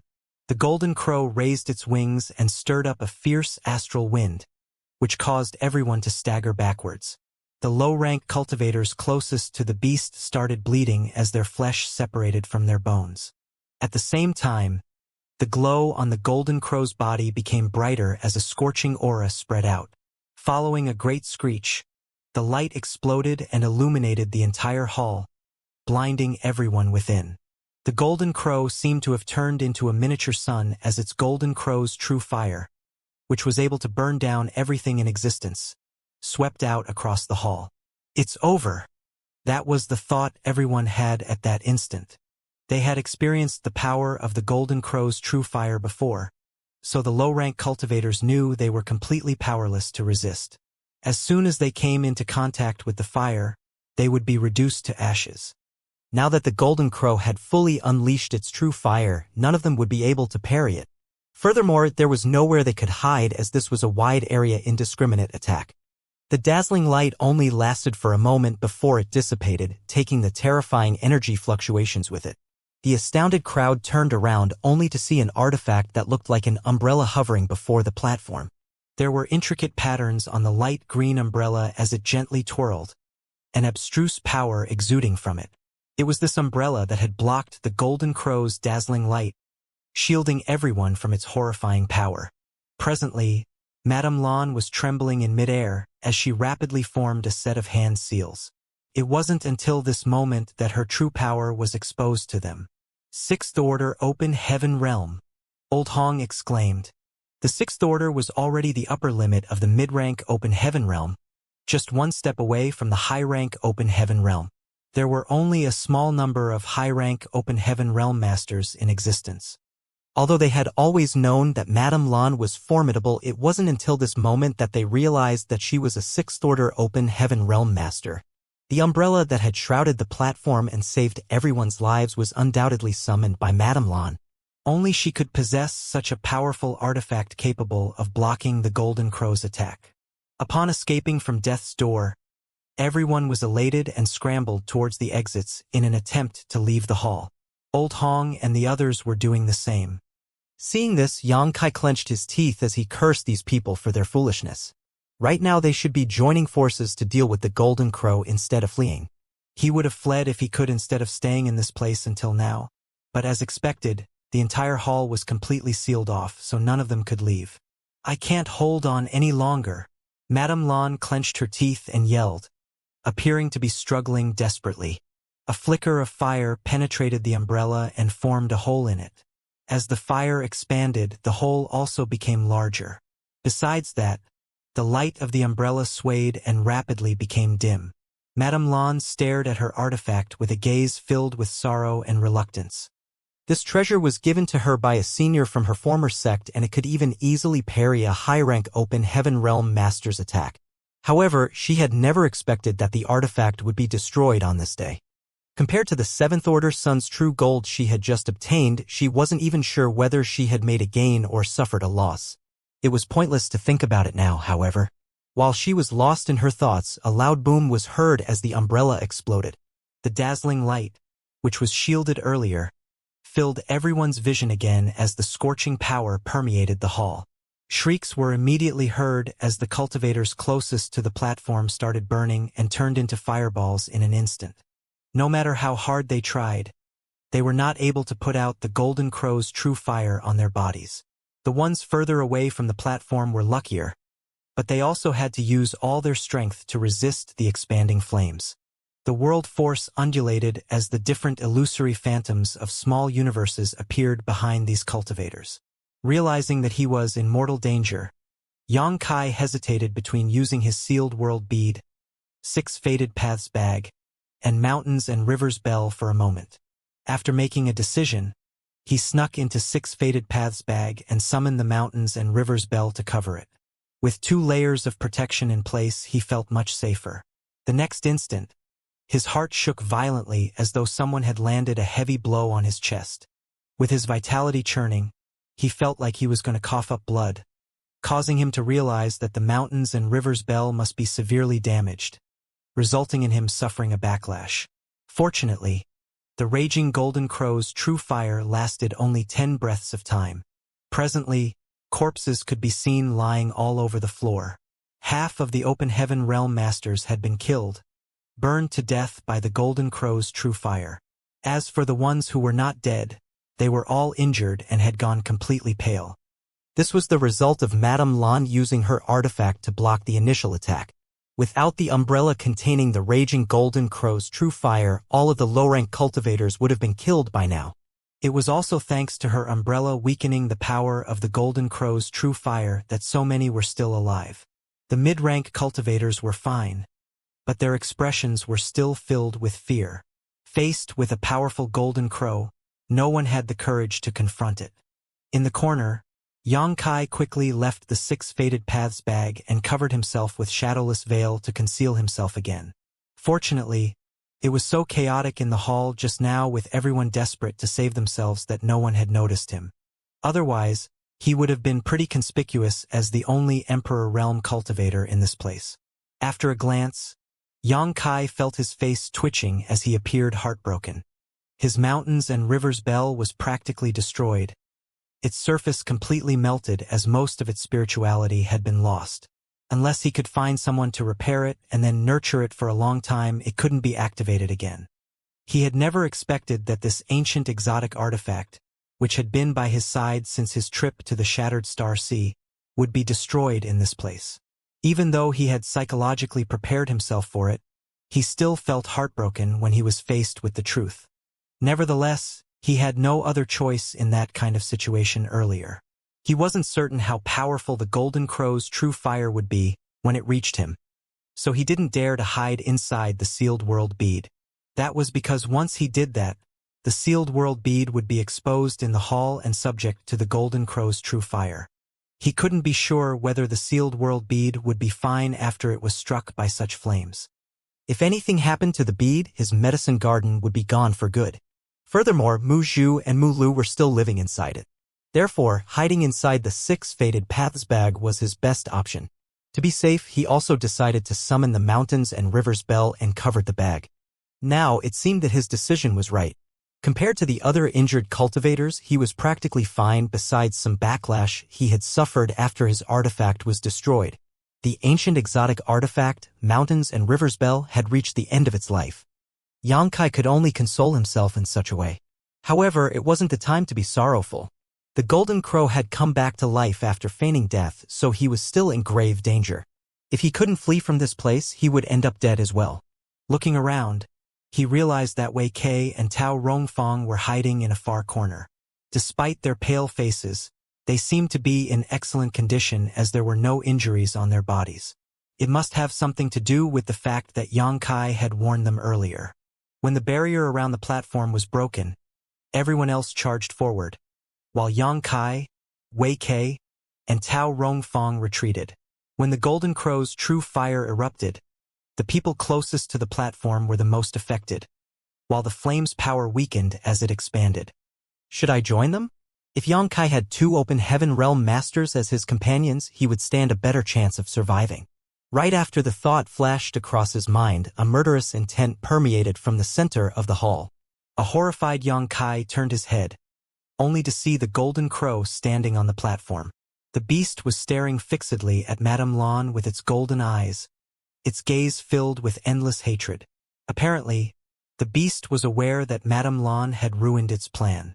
If it weren't because she had summoned that umbrella, there wouldn't be any living people in the hall by now. As their eyes met, Madame Lan felt as though her soul was being drawn out of her body, causing her to shiver violently. Then, a thought suddenly flashed across her eyes. The Golden Crow, which was standing on the platform earlier, appeared before her eyes and lightly pushed out its claw. A terrified Madame Lan hurriedly extended her slender hand to parry the attack as the illusory phantom of her small universe expanded and her world force exploded out. A violent force swept across the hall as Madame Lan was sent flying backwards like an empty sack. While in mid-air, she coughed up blood several times, dyeing her robes red. The Golden Crow also staggered backwards, almost unable to support its own weight. After flipping through the air a few times, Madame Lan agilely landed on her feet and held her chest with her hand. Despite her pale face, her eyes appeared bright as she exclaimed, "The beast is already an arrow at the end of its flight. Everyone, please assist me." Earlier, she couldn't ascertain the Golden Crow's true strength. However, after trading blows directly, she realized that the beast wasn't as powerful as she had imagined. Even though she couldn't defeat it on her own, it also wasn't easy for the beast to kill her. At that instant, it dawned on her that the Golden Crow was really dying. The reason it had feigned death was that it wanted to attract people to come over and launched a sneak attack on them, which would deliver a harsh lesson for those who coveted its treasures. It also served as a warning for other people who intended to steal its things in the future. It had to be said that the beast was truly vicious. The beast was like a lamp that was running out of oil, and its condition was exacerbated after it expended so much energy to cast its Golden Crow's true fire just now. Unfortunately, even though Madame Lan had come to that realization, the others were not aware of what was going on. Upon seeing that Madame Lan, a 6th-order open heaven realm master, was unable to bear the beast's attack and even spat blood upon impact, no one dared to move forward. Even the other mid-rank open heaven realm masters, Yuan Xiaoman, Ji Tianxing, and Zhang Qi, only looked on from afar, let alone those low-rank open heaven realm masters. A tinge of mockery flashed across the Golden Crow's gaze as it strode towards Madame Lan. Madame Lan stared fixedly ahead as she bellowed, "What are you all waiting for? If I lose my life here, none of you will be safe. By then, all of you will be doomed. Rather than wait for death, why not join forces with me and deal with the beast now? Only by doing so do we stand a chance to survive." Upon hearing that, the mid-rank open heaven realm masters traded nervous glances. Usually, they wouldn't mind sitting atop the mountain watching the tigers fight. Fursten was truly powerful, but as long as they didn't make a move against Madame Lan, her death would have nothing to do with them.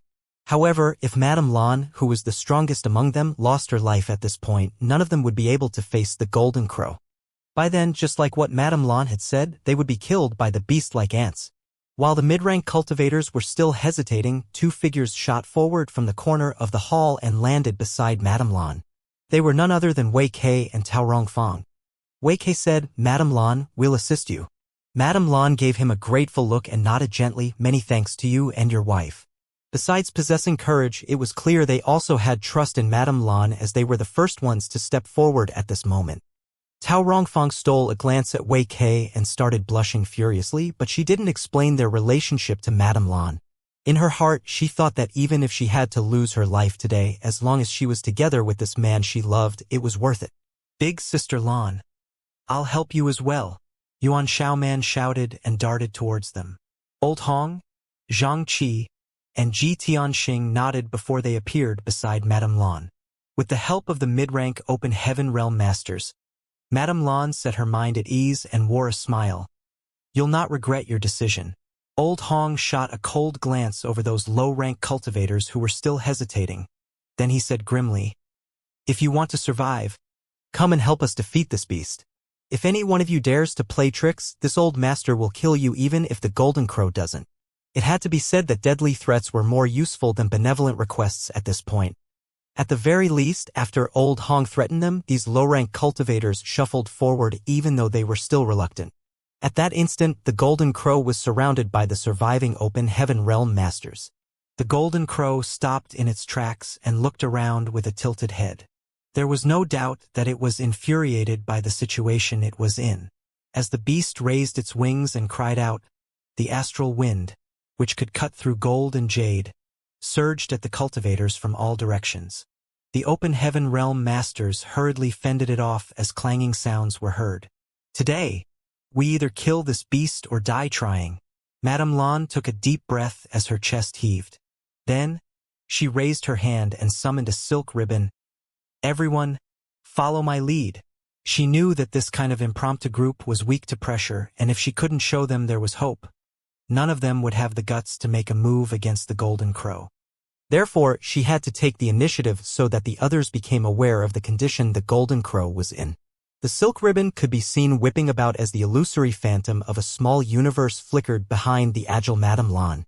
As a sixth-order Open Heaven Realm Master, each of her moves was awe-inspiring. Her silk ribbon artifact kept lashing at the Golden Crow, causing it to stagger and shriek in fury. Although it would strike back from time to time, Madame Lan managed to dodge these attacks with ease. Seeing this, Old Hong and the others were elated. Just like Madame Lan had said, the Golden Crow was indeed a dry oil lamp. If it weren't so, this legendary beast wouldn't have become so weak. Madame Lan alone was able to tie down the beast, and even though she appeared to be at a disadvantage, she wouldn't be defeated soon. Madame Lan alone was able to achieve this, so what if everyone in the hall made a move at the same time? There was no way the Golden Crow could survive. At the thought of this, Old Hong shouted, "Madame Lan, allow this old master to assist." His chubby figure dashed forward as he pushed out his palm at the beast. Following that, Yuan Xiaoman, Zhang Qi, and Ji Tianxing summoned their own artifacts and attacked. Since the mid-rank Open Heaven Realm Masters had already made a move, the low-rank Open Heaven Realm Masters stopped hesitating and charged forward. At that instant, the hall descended into chaos again, as all of them launched attacks on the beast using their secret techniques and artifacts. In the corner of the hall, Yang Kai was hiding beneath the shadowless veil as he suddenly felt sorry for the Golden Crow. The powerful beast was born with the Sun Star, and they grew together with a symbiotic relationship, eventually becoming one of the strongest beasts in existence. However, at this moment it was oppressed by those who were much weaker than itself. The passing of time was not to be underestimated, as even the strongest of beings would be laid low by it eventually. The Golden Crow already had 1 foot in the grave, and its last explosion of power was mostly contained by Madame Lan's artifact earlier, which was why it was exhausted. With that said, Madame Lan alone was still no match for the beast. However, over 30 Open Heaven Realm Masters had survived in the hall, and 4 of them were in the mid-rank Open Heaven Realm. Since all of them had joined forces, the Golden Crow was immediately put at a disadvantage. Judging from the current situation, it was just a matter of time before the beast truly fell. Yang Kai smacked his lips. It wasn't certain who would reap all the benefits in the end, as the value of the Golden Crow's body was incalculable. Even though he had no idea what the carcass could be used for, he reckoned that it was probably superior to even the sun's true gold. What a shame! As his power was too weak, he could only watch the show from the side, unable to join in the fun. This helplessness only increased his desire to become stronger. Although the Golden Crow was at a disadvantage on the battlefield, its true fire was indeed overwhelming, as no one dared to come into contact with it. When the pitch-black true fire sprayed out, everyone would be forced to step backward, giving the beast another chance to catch its breath. After a quarter hour, though, a shriek was heard. It was a low-rank Open Heaven Realm Master who was struck by the true fire as he dodged too late. Half of his body evaporated instantly. His companions quickly pulled him out of the battlefield, but he would probably end up dying a horrible death. As time passed, many wounds were added to the Golden Crow. Blood that looked like magma streamed out of his wounds and dropped onto the floor, opening up holes in the ground. Of the more than 30 Open Heaven Realm Masters who had originally participated in this battle, 5 had been killed while the rest of them were panting heavily, exhausted from the effort. Even the mid-rank Open Realm Masters were in a terrible state. Despite being more powerful than the others, they also had to endure greater pressure than the low-rank Open Realm cultivators. All of them had expended all their strength, and even Madame Lan's face had turned pale. Of all the people present, she bore the greatest pressure because the Golden Crow seemed to be targeting her specifically for ruining its plan earlier. If it weren't because she was fairly powerful, and she had many artifacts with her, Madame Lan would have died already. Right then, Old Hong suddenly shouted excitedly, "Hang in there! This beast is running out of energy." The Golden Crow's eyes had lost their earlier vigor as they appeared turbid now. Countless wounds had formed on its body, and it no longer appeared imposing. It was indeed in the last moments of its life. Despite the fact that the beast was staggering, it never allowed itself to collapse to the ground. As the beast swept its eyes over the crowd, it still didn't have any regard for them despite the fact it was dying. That was its pride as an ancient beast. Just then, Madame Lan dashed towards the beast as her silk ribbon whipped out at it. The Golden Crow seemed to have the intention of dodging the attack, but it had no more energy left to do so. The silk ribbon directly struck its neck, and the cracking sound of bones was immediately heard. Upon impact, the Golden Crow was sent flying towards the corner of the hall. After the strike, Madame Lan also faltered as she almost fell to the ground.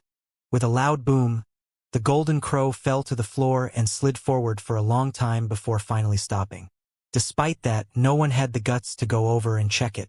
That was because the Golden Crow had feigned death once already. Before they could make sure that it was really dead, no one wanted to make the same mistake again. If the beast spat out a jet of Golden Crow's true fire again, they wouldn't be able to resist the attack. The sounds of panting were heard reverberating around the hall.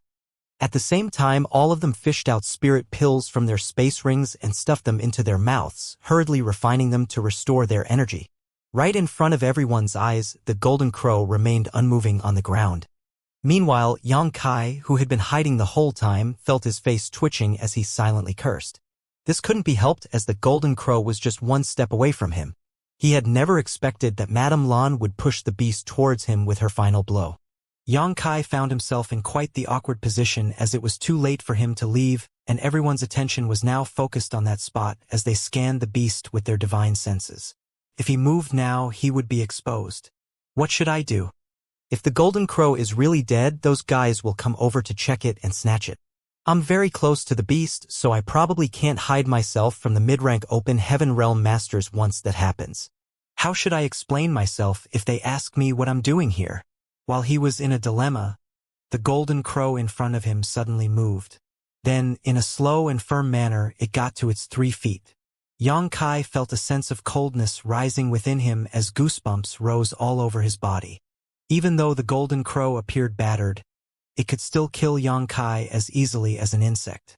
Yang Kai prayed in his heart that the beast wouldn't discover him. But to his dismay, the Golden Crow set its eyes on him instead of Madame Lan and the others as he was closer. Following that, the Golden Crow lowered its head and stared fixedly at Yang Kai with its golden eyes. They were only a single step apart, and Yang Kai could even feel the beast's breath on him. As their eyes met, he knew that the beast must have discovered him. He couldn't hide himself from Madame Lan using the shadowless veil. So how was it possible that he could conceal himself from a mature Golden Crow? Therefore, he quickly put on an expression that suggested that he was harmless. With a face filled with sincerity, he forced an ugly smile at the Golden Crow. Naturally, the Golden Crow parted its beak as a scorching aura exuded from his mouth. A wisp of fire could faintly be seen, and the aura of death soon engulfed Yang Kai. Damn it! Yang Kai was enraged because he had pleaded with the beast in such a pitiful manner to let him off, but the Golden Crow still mercilessly decided to roast him in return. At the critical moment, Yang Kai realized that he couldn't wait for the beast to spit its Golden Crow's true fire. So he hurriedly summoned a golden feather and infused his strength into it. As a golden light expanded as another ferocious aura undulated.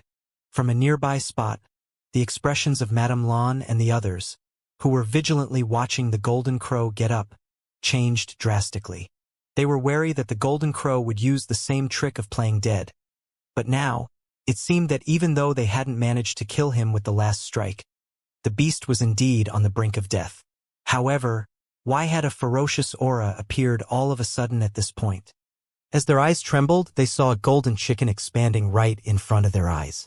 The gigantic chicken radiated a golden glow and its figure seemed able to cover the entire sky. Its might, which seemed no weaker than that of the Golden Crow, caused everyone to shudder. "Miameng!" Old Hong exclaimed as Xianxia and Ji Tianxing felt their eyes popping out and Yuan Xiaoman and Madame Lan parted their lips in shock. The minds of all these open heaven realm masters had turned blank as they couldn't think clearly. They couldn't understand why a Miameng had appeared in this place all of a sudden. Where had it been until now? How did it sneak into this place? However, Madame Lan soon realized that something was off and yelled, "It's not the real thing. It's just a divine ability." Despite the fact that it wasn't the real thing, they were still unable to oppose it. Miameng lowered her head and looked down at the Golden Crow.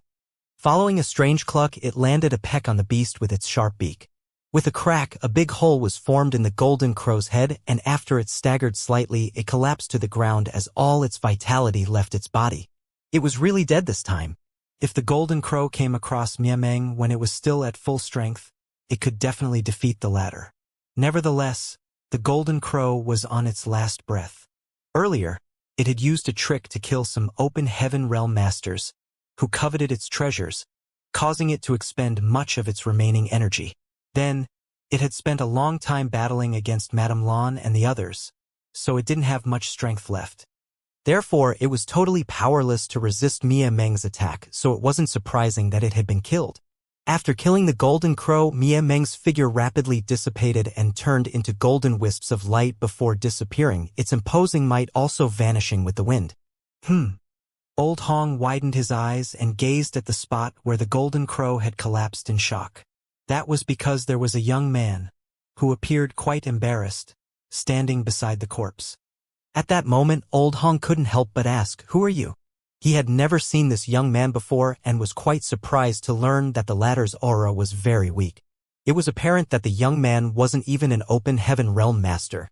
Xianxia felt his brow twitching fiercely. He had no choice but to use one of the feathers given to him by Miameng, which caused the shadowless veil to lose its effect, revealing his figure. He had managed to remain hidden for so long, but in the end he was still exposed, which made him feel quite helpless. However, it wasn't the time to think about it. Since he had been exposed, he had to immediately flee from this place. At the thought of this, he cupped his fists in a solemn manner and called out respectfully, "Madame Lan." Old Hong and the others turned to look at Madame Lan, thinking that she was close to the young man.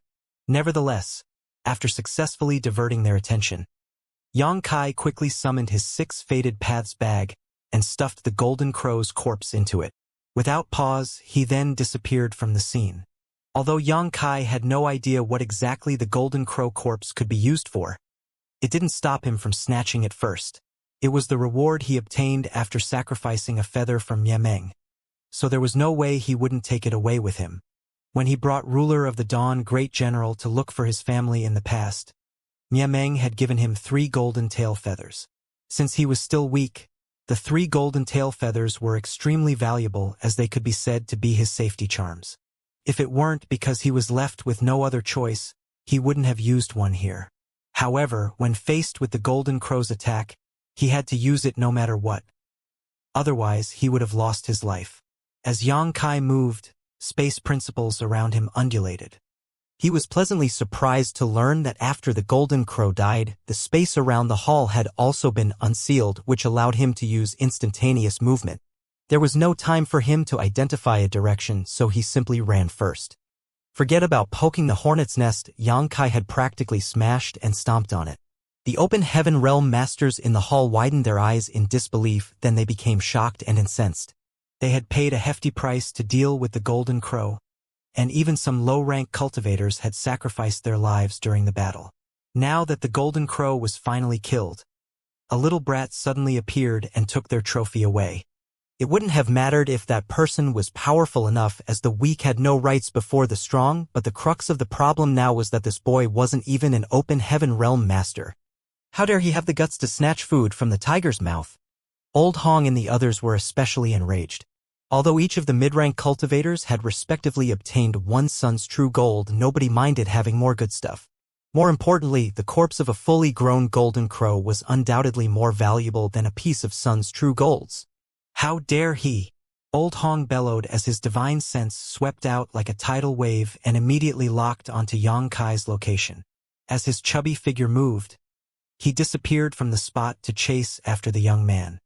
Without saying a word, Xianxia and Ji Tianxing used their own secret techniques and disappeared from the hall. Yuan Xiaomeng turned to look at Madame Lan and asked, "Big Sister Lan, are you not going to pursue him?" Without waiting for Madame Lan's reply, she shot into the air and broke through the ceiling, forming a path that led to the outside world. Seeing that, the low-rank cultivators quickly followed her. Back inside the hall, Madame Lan sported an awkward expression as she wiped away the blood at the corner of her lips. In fact, she did know who the young man was. He had stayed in for 4 months now, so he could be considered a valued customer. She even recalled that his name was Yang Kai. She had no idea how he snuck into the Golden Crow Divine Palace and hid inside the outer hallway.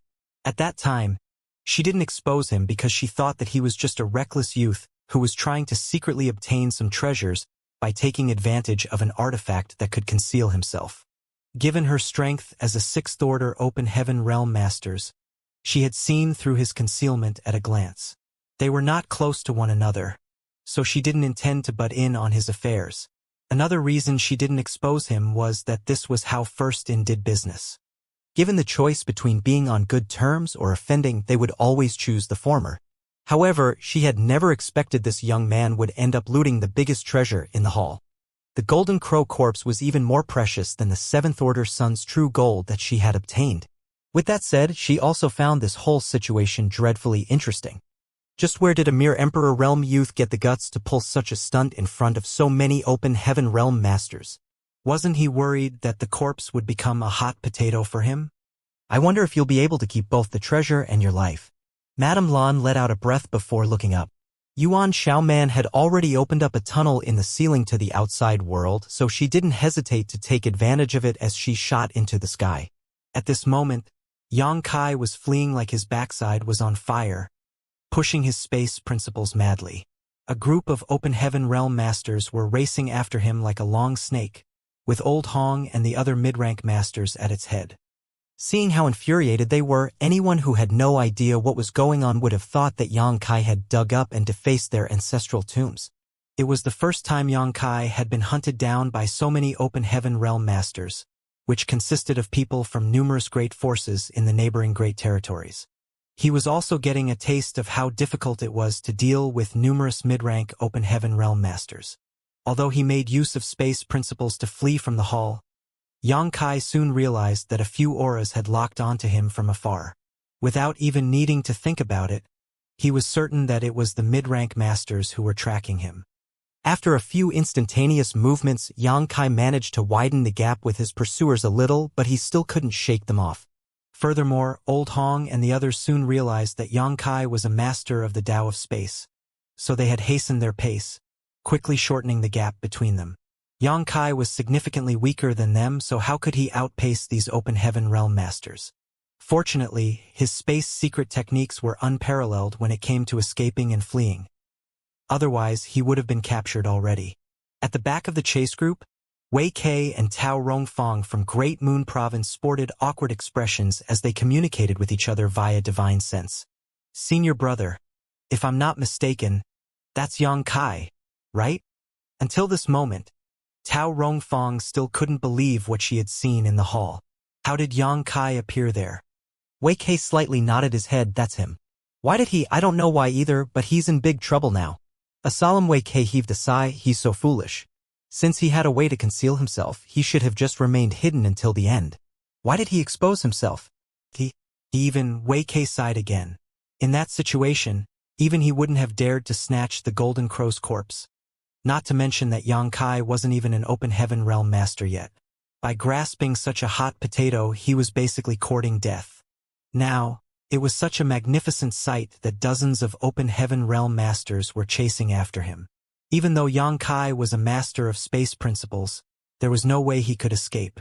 That's a shame. He was a good boy. It was thanks to him that Sun was able to meet up with us. Tao Rongfang sighed. He also saved our lives, Wei Kei said. A puzzled Tao Rongfang asked, when did he save our lives?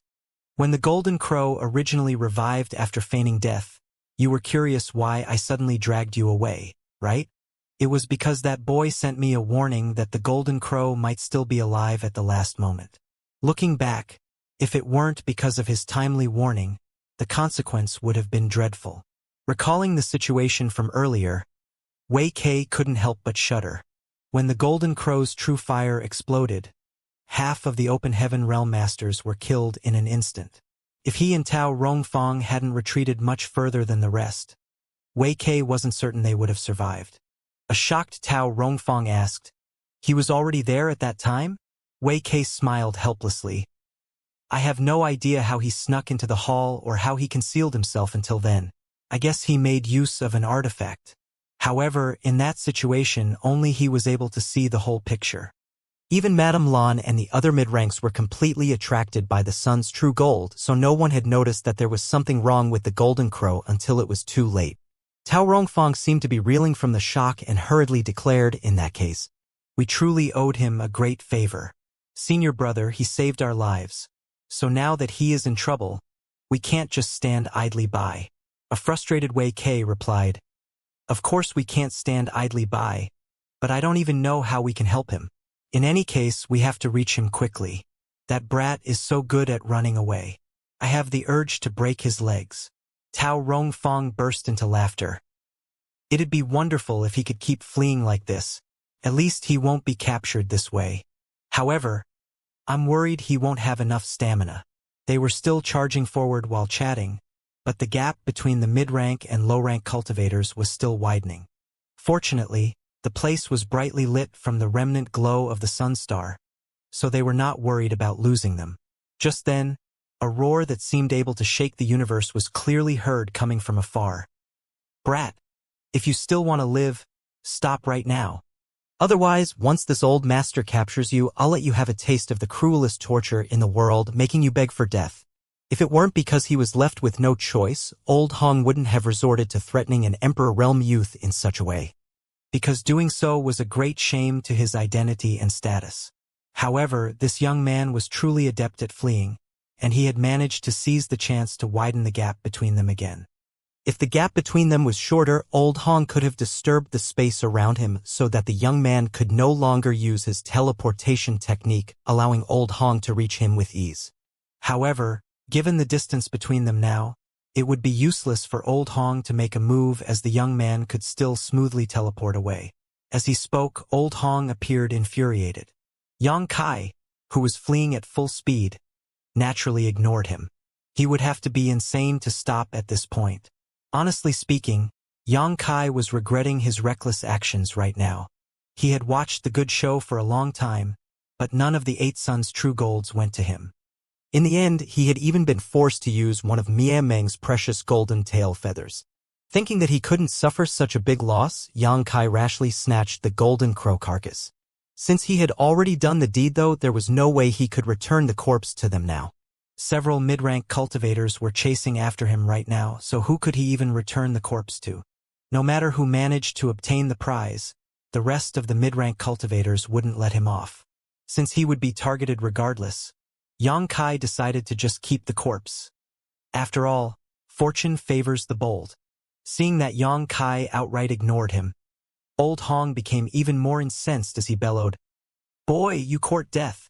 After he finished speaking, his chubby body suddenly expanded and turned into a several dozen meters tall figure. Then he extended his hand in an attempt to capture Yang Kai. Feeling a horrifying pressure from behind, Yang Kai turned his head, only to see a gigantic hand engulfing him. Fortunately, the distance between them was still too wide and the giant hand missed its target. Yang Kai's neck shrank as he suppressed his urge to curse, drenched in cold sweat from nervousness. After using such a secret technique, old Hong, who was already injured from the battle with the Golden Crow, seemed to have expended too much energy and started coughing violently, his speed dropping noticeably as a result. When Yuan Xiaoman whizzed past him, she said, "You should stop pretending to be tough when you're already so old. Why did you even try to reach him from so far away?" Seeing as she easily surpassed him, Old Hong felt a fury rising within him. "Little brother, can you wait for me? You're running too quickly," Yuan Xiaoman said in a sweet voice as she flew forward, causing Zhang Qi and Ji Tianxing to furrow their brows. "Little brother, stop running. Where do you think you can go? Although the universe is wide, there's no shelter for you. If they capture you, you'll end up in a terrible state." Zhang Qi and Ji Tianxing turned to look at Yuan Xiaoman with a sneer. It wasn't like Yang Kai would be treated well if she managed to catch him. "Stop chasing after me if you don't want me to keep running," Yang Kai yelled as he continued fleeing. Yuan Xiaoman said, "Stop running and we won't keep chasing after you." After she finished speaking, she hinted at Zhang Qi and Ji Tianxing with her gaze. Seeing this, they nodded gently. "Stop chasing after me, and I'll stop running," Yuan Xiaoman sneered. "Little brother, that's too much to ask for, don't you think? Since you refuse a toast, you must suffer a loss. Given your strength, you won't be able to escape from us." Ji Tianxiang then bellowed, "Brat, give the Golden Crow corpse to us now, and we'll spare your life." "Good, good, good. I'll give it to you." Yang Kai nodded repeatedly, then he appeared hesitant. "But there are 3 of you here. Who should I give it to?" "Give it to me." Not surprisingly, all 3 of them shouted at the same time, then they traded glances as their gazes were filled with hostility. Every one of them was eager to slap the other 2 to death. Yuan Xiaoman's eyes darted about for a moment before she proposed, "Little brother, if you give the Golden Crow carcass to me, I'll let you join Mirror Flower's Watermoon Land. What do you think? Judging from your strength, it seems that you've just arrived in the outer universe. This is a place that is filled with danger, and you need a powerful background to survive. If you join Mirror Flower's Watermoon Land, I will ensure your safety." "You'll let me join Mirror Flower's Watermoon Land?" Yang Kai sounded tempted. Yuan Xiaoman replied with a smile, "I might look young, but I'm actually an elder of my force, so I can definitely let you join. Moreover, there are many beautiful female disciples in my great force. If you're interested in any one of them after you join, I can even act as a matchmaker for you." "Cheap slut." Zhang Qi and Ji Tianxing cursed in their hearts. In order to get the Golden Crow carcass, Yuan Xiaoman had even resorted to using this kind of trick, which was embarrassing for all the mid-rank Open Heaven Realm masters. After giving it a thought, though, they realized that it wasn't so surprising. The Golden Crow's corpse was extremely rare, and if she could make this young man willingly hand it over, this kind of sacrifice was worth it. "Are those female disciples as beautiful as you are? What if I'm more interested in you?" Yuan Xiaoman's expression turned cold as she secretly cursed at him for crossing the line, but she still replied smilingly, "That will depend on how capable you are. If little brother can make me fall in love with you, I don't mind getting together with you." "Are you telling the truth?" Yang Kai sounded elated. "Of course, I'm not lying." Seeing that they were still in the mood to flirt with one another in this situation, Zhang Qi sneered, "Brat, if you dare believe her, I can guarantee you won't live to see the sun rise tomorrow. Why don't you join my righteous land? Although we don't have many beautiful female disciples, I can give you my word that you will become a 4th Order Open Heaven Realm Master." "4th Order Open Heaven Realm Master?" Yang Kai exclaimed. Zhang Qi continued, "Cultivators like us should focus on cultivation, while all other matters come second. Personal strength is the key to everything. As long as you become powerful enough, you can have any woman you want." "Sir has a point." Yang Kai nodded repeatedly. An enraged Yuan Xiaoman turned her head to shoot Zhang Qi a glare. "Why are you interfering in my plan?" Ignoring her, Zhang Qi snorted and continued persuading Yang Kai by saying, "Little brother, give the corpse to me. And I can swear on my Tao heart that I'm not lying to you." What he had said was pretty sincere. After one swore on their Tao heart, they wouldn't dare to go back on their word.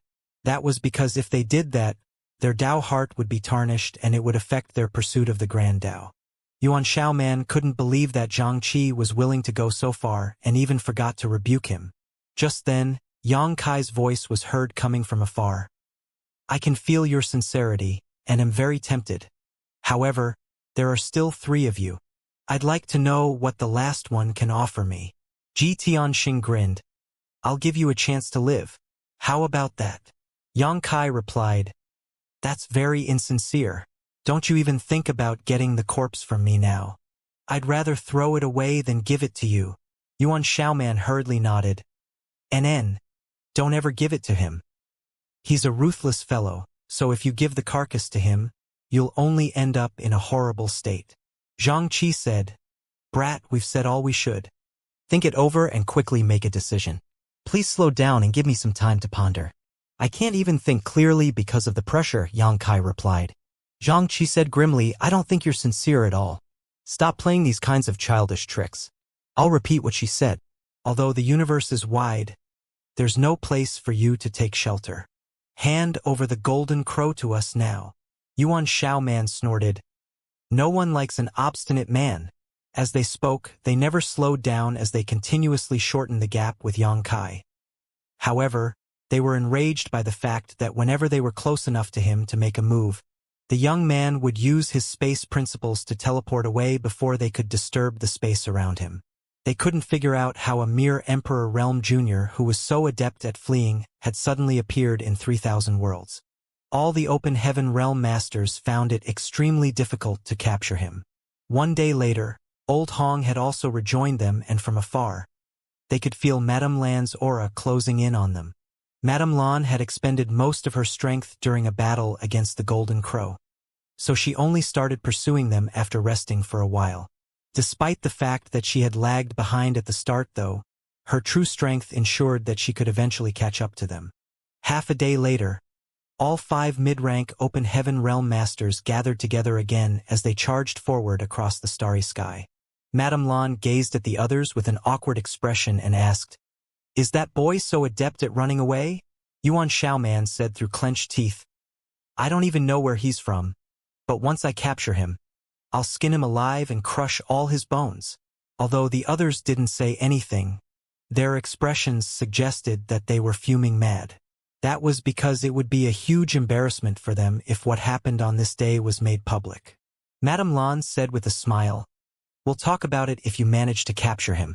I'll see you soon. After she finished speaking, she suddenly dashed forward at an even greater speed, rapidly widening the gap between her and the other 4. Seeing this, Yuan Xiaoman and the others felt unresigned, realizing that the Golden Crow carcass would have nothing to do with them anymore. Couldn't be helped though, as they were weaker than Madame Lan, and even their speed was slower than hers. Regardless of how good Yang Kai was at running away, he could not possibly outpace a 6th-order Open Heaven Realm Master. Even the 4 other mid-ranks didn't think they could achieve such a feat as expected. Yang Kai became flustered upon seeing Madame Lan closing in on him. The other 4th-order Open Heaven Realm Masters were unable to deal with him after such a long time, but as soon as she arrived, Madame Lan immediately gave him immense pressure. Given her incredible speed, it was just a matter of time before she would reach him, even if he was a master of the Tao of Space. In the light of this reality, Yang Kai yelled, Proprietress boss, I stayed at your first inn for 4 months and spent many Open Heaven pills there. Is this how you treat all your guests? Madame Lan simply laughed. Rest assured, I just want the Golden Crow carcass and won't do anything to you. Why don't you stop running and pass the corpse to me? It will save both of us much trouble.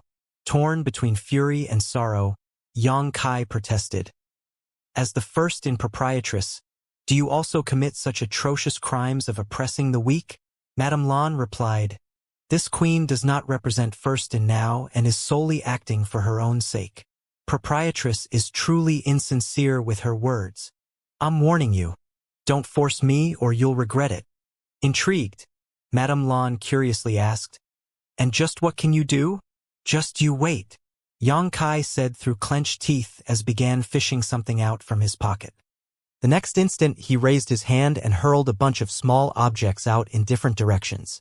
At the same time, he shouted, There are 10 space rings in total. One of them contains the Golden Crow's corpse. It will belong to whoever gets it first and has nothing to do with me anymore. Madame Lan's expression changed when she heard this, and she secretly cursed at him for coming up with such a wicked and shameless scheme. Yuan Xiaoman and the others frowned as well. Although they knew it was entirely likely that Yang Kai was just trying to divert their attention and that there was nothing in any of the 10 space rings, they couldn't just ignore the possibility either. What if the corpse was really in one of the space rings? If they didn't have a look, someone else would pick it up. Therefore, despite the fact that they were doubtful, all 5 of them still separated and shot in different directions. Half a cup of tea later, all 10 space rings had been collected, but after checking them, they realized that they were completely empty, without even a trace of the golden crow carcass. Yuan Xiaoman gritted her teeth so hard they creaked before she roared, "I must kill that brat." Despite knowing that it might be a pit, she still had to jump into it, which infuriated her. She secretly swore that once she captured Yang Kai, she would let him have a taste of the cruelest torture the universe had to offer. "I've given you the corpse already. Why are you still chasing after me? Must you ruthlessly kill me too?" Yang Kai bellowed as his voice was filled with fury. "Brat! How dare you still try to divert our attention?" Zhang Qi snorted. Yang Kai said, "Why don't you check the rings in each other's hands then? One of you must have hidden it and is now trying to frame me." Madame Lan was so exasperated that she started laughing. "This brat is trying to sow discord among us?" Yuan Xiaoman scoffed. "There's nothing in the 2 rings I've obtained." She turned to look at the others, who also said the same thing. "Well, we don't know whether he's speaking the truth or not," Yuan Xiaoman said impassively.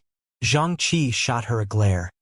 "Has all the nutrition for your brain gone to your chest or something? It's true what they say. A woman with a big chest is always brainless. Madame Lan just said that he was sowing discord between us. Why have you still fallen into his trap?" Yuan Xiaoman refuted. "Why are you cursing me? I was just saying, and I didn't fall into his trap. Are you anxious because you're hiding something from us?" "Fuck off," Zhang Qi bellowed. Madame Lan sighed before she said, "There's an easy way to ascertain the truth." Then, she shouted at the one in front of her, "Yang Kai, do you have the guts to swear on your Tao seal that the golden crow is inside one of the space rings you just threw out? If you dare to make such an oath, we'll stop right now." Yang Kai yelled, "I've given the corpse to you, so you have no right to make me swear on anything. Is oppressing others the only law in the outer universe?" Ji Tianxing guffawed, "Law? In the outer universe, strength is the only law. Since you have no power, you can only be oppressed by others." Yang Kai said through gnashed teeth, "Many thanks for your lecture." Nothing else needed to be said as they continued chasing after him. The carcass was obviously still in his possession. It had to be said that he had pulled a skillful trick on them, as although he couldn't change the outcome in the end, he had stalled for more time for himself at the very least.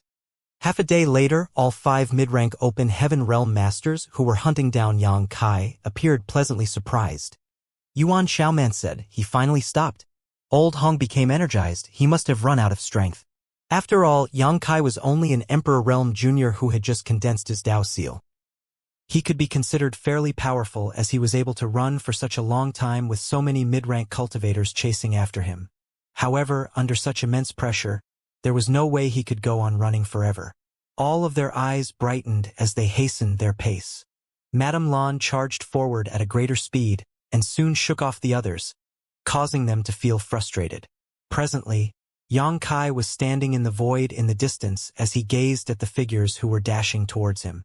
After letting out a breath, he fished out some pills and stuffed them into his mouth while hurriedly adjusted his breathing. "Smelly brat." Madame Lan's voice could be heard coming from afar. "Why don't you join my first and after this incident?" Yang Kai was incredibly adept at escaping since he was an expert in the Tao of space, which was why she became interested in a talented youth like him. Furthermore, regardless of how she put it, she was going to snatch the golden crow carcass from him. Those from first in would rather make friends than foes, and although she was doing this for her own sake, she was still going to forcefully take a valuable treasure away from him. Therefore, letting him join first in could be seen as a form of compensation. More importantly, Yang Kai had offended so many top cultivators this time, so without anyone's protection he would never be able to gain a foothold in the outer universe. Perhaps his corpse would even be found floating in the void tomorrow. Hence, she found it necessary to ensure his safety after snatching his prize. Yang Kai chuckled, "Join Firstin? What can I do after joining Firstin?" "I can't cook." Madame Lan replied with a smile. Since you're so good at running, you can become a waiter for us. An amused Yang Kai said, Proprietress, many thanks for the generous offer, but this junior must decline. That's not where my ambition lies, so I'm sorry for disappointing you. Madame Lan furrowed her brows. Do you understand that you're in big trouble? Without someone's protection, you won't be able to survive. Of course I understand. Yang Kai nodded lightly. However, I'm not used to letting anyone else decide my fate. So, proprietress, we'll meet again if there's such a chance in the future. Farewell. After he finished speaking, he waved his hand at Madame Lan. Madame Lan instinctively felt that something was off, so she hurriedly exclaimed, wait. Certainly, Yang Kai wouldn't wait for her, and in the next instant, he disappeared from the spot. Damn, Madame Lan said through clenched teeth. She was so close to being able to make a move to seal off the space around Yang Kai, which would ensure that he wouldn't be able to use his instantaneous movement again. However, she was still a short distance away from being able to do so. After Yang Kai used his instantaneous movement, the gap between them had widened significantly again, which would take her more effort to chase after him. What an ungrateful brat! Madame Lan gritted her teeth. Following that, she released her divine sense in an attempt to locate Yang Kai, but the next moment, her expression changed drastically. That was because she couldn't detect Yang Kai's aura with her divine sense. The young man seemed to have vanished into thin air. Her jaw dropped as her gaze filled with disbelief. Yang Kai had used instantaneous movement in front of her many times already, but there was a limit as to how far he could go, so she could always detect his aura and quickly locate him before continuing to pursue him. However, this time he had completely disappeared. How did he do that? Can he really escape that far with his teleportation technique? If he was capable of doing that all along, he could have gotten rid of us a long time ago. Why did he wait until now to do so? While she was pondering on the issue, Old Hong and the others arrived, and after looking around, Old Hong asked, Where is he?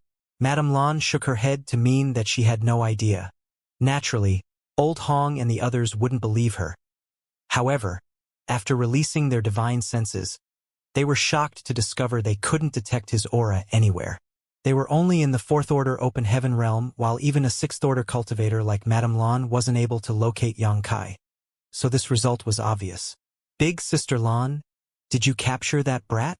Yuan Xiaoman sized her up with a gaze full of doubt.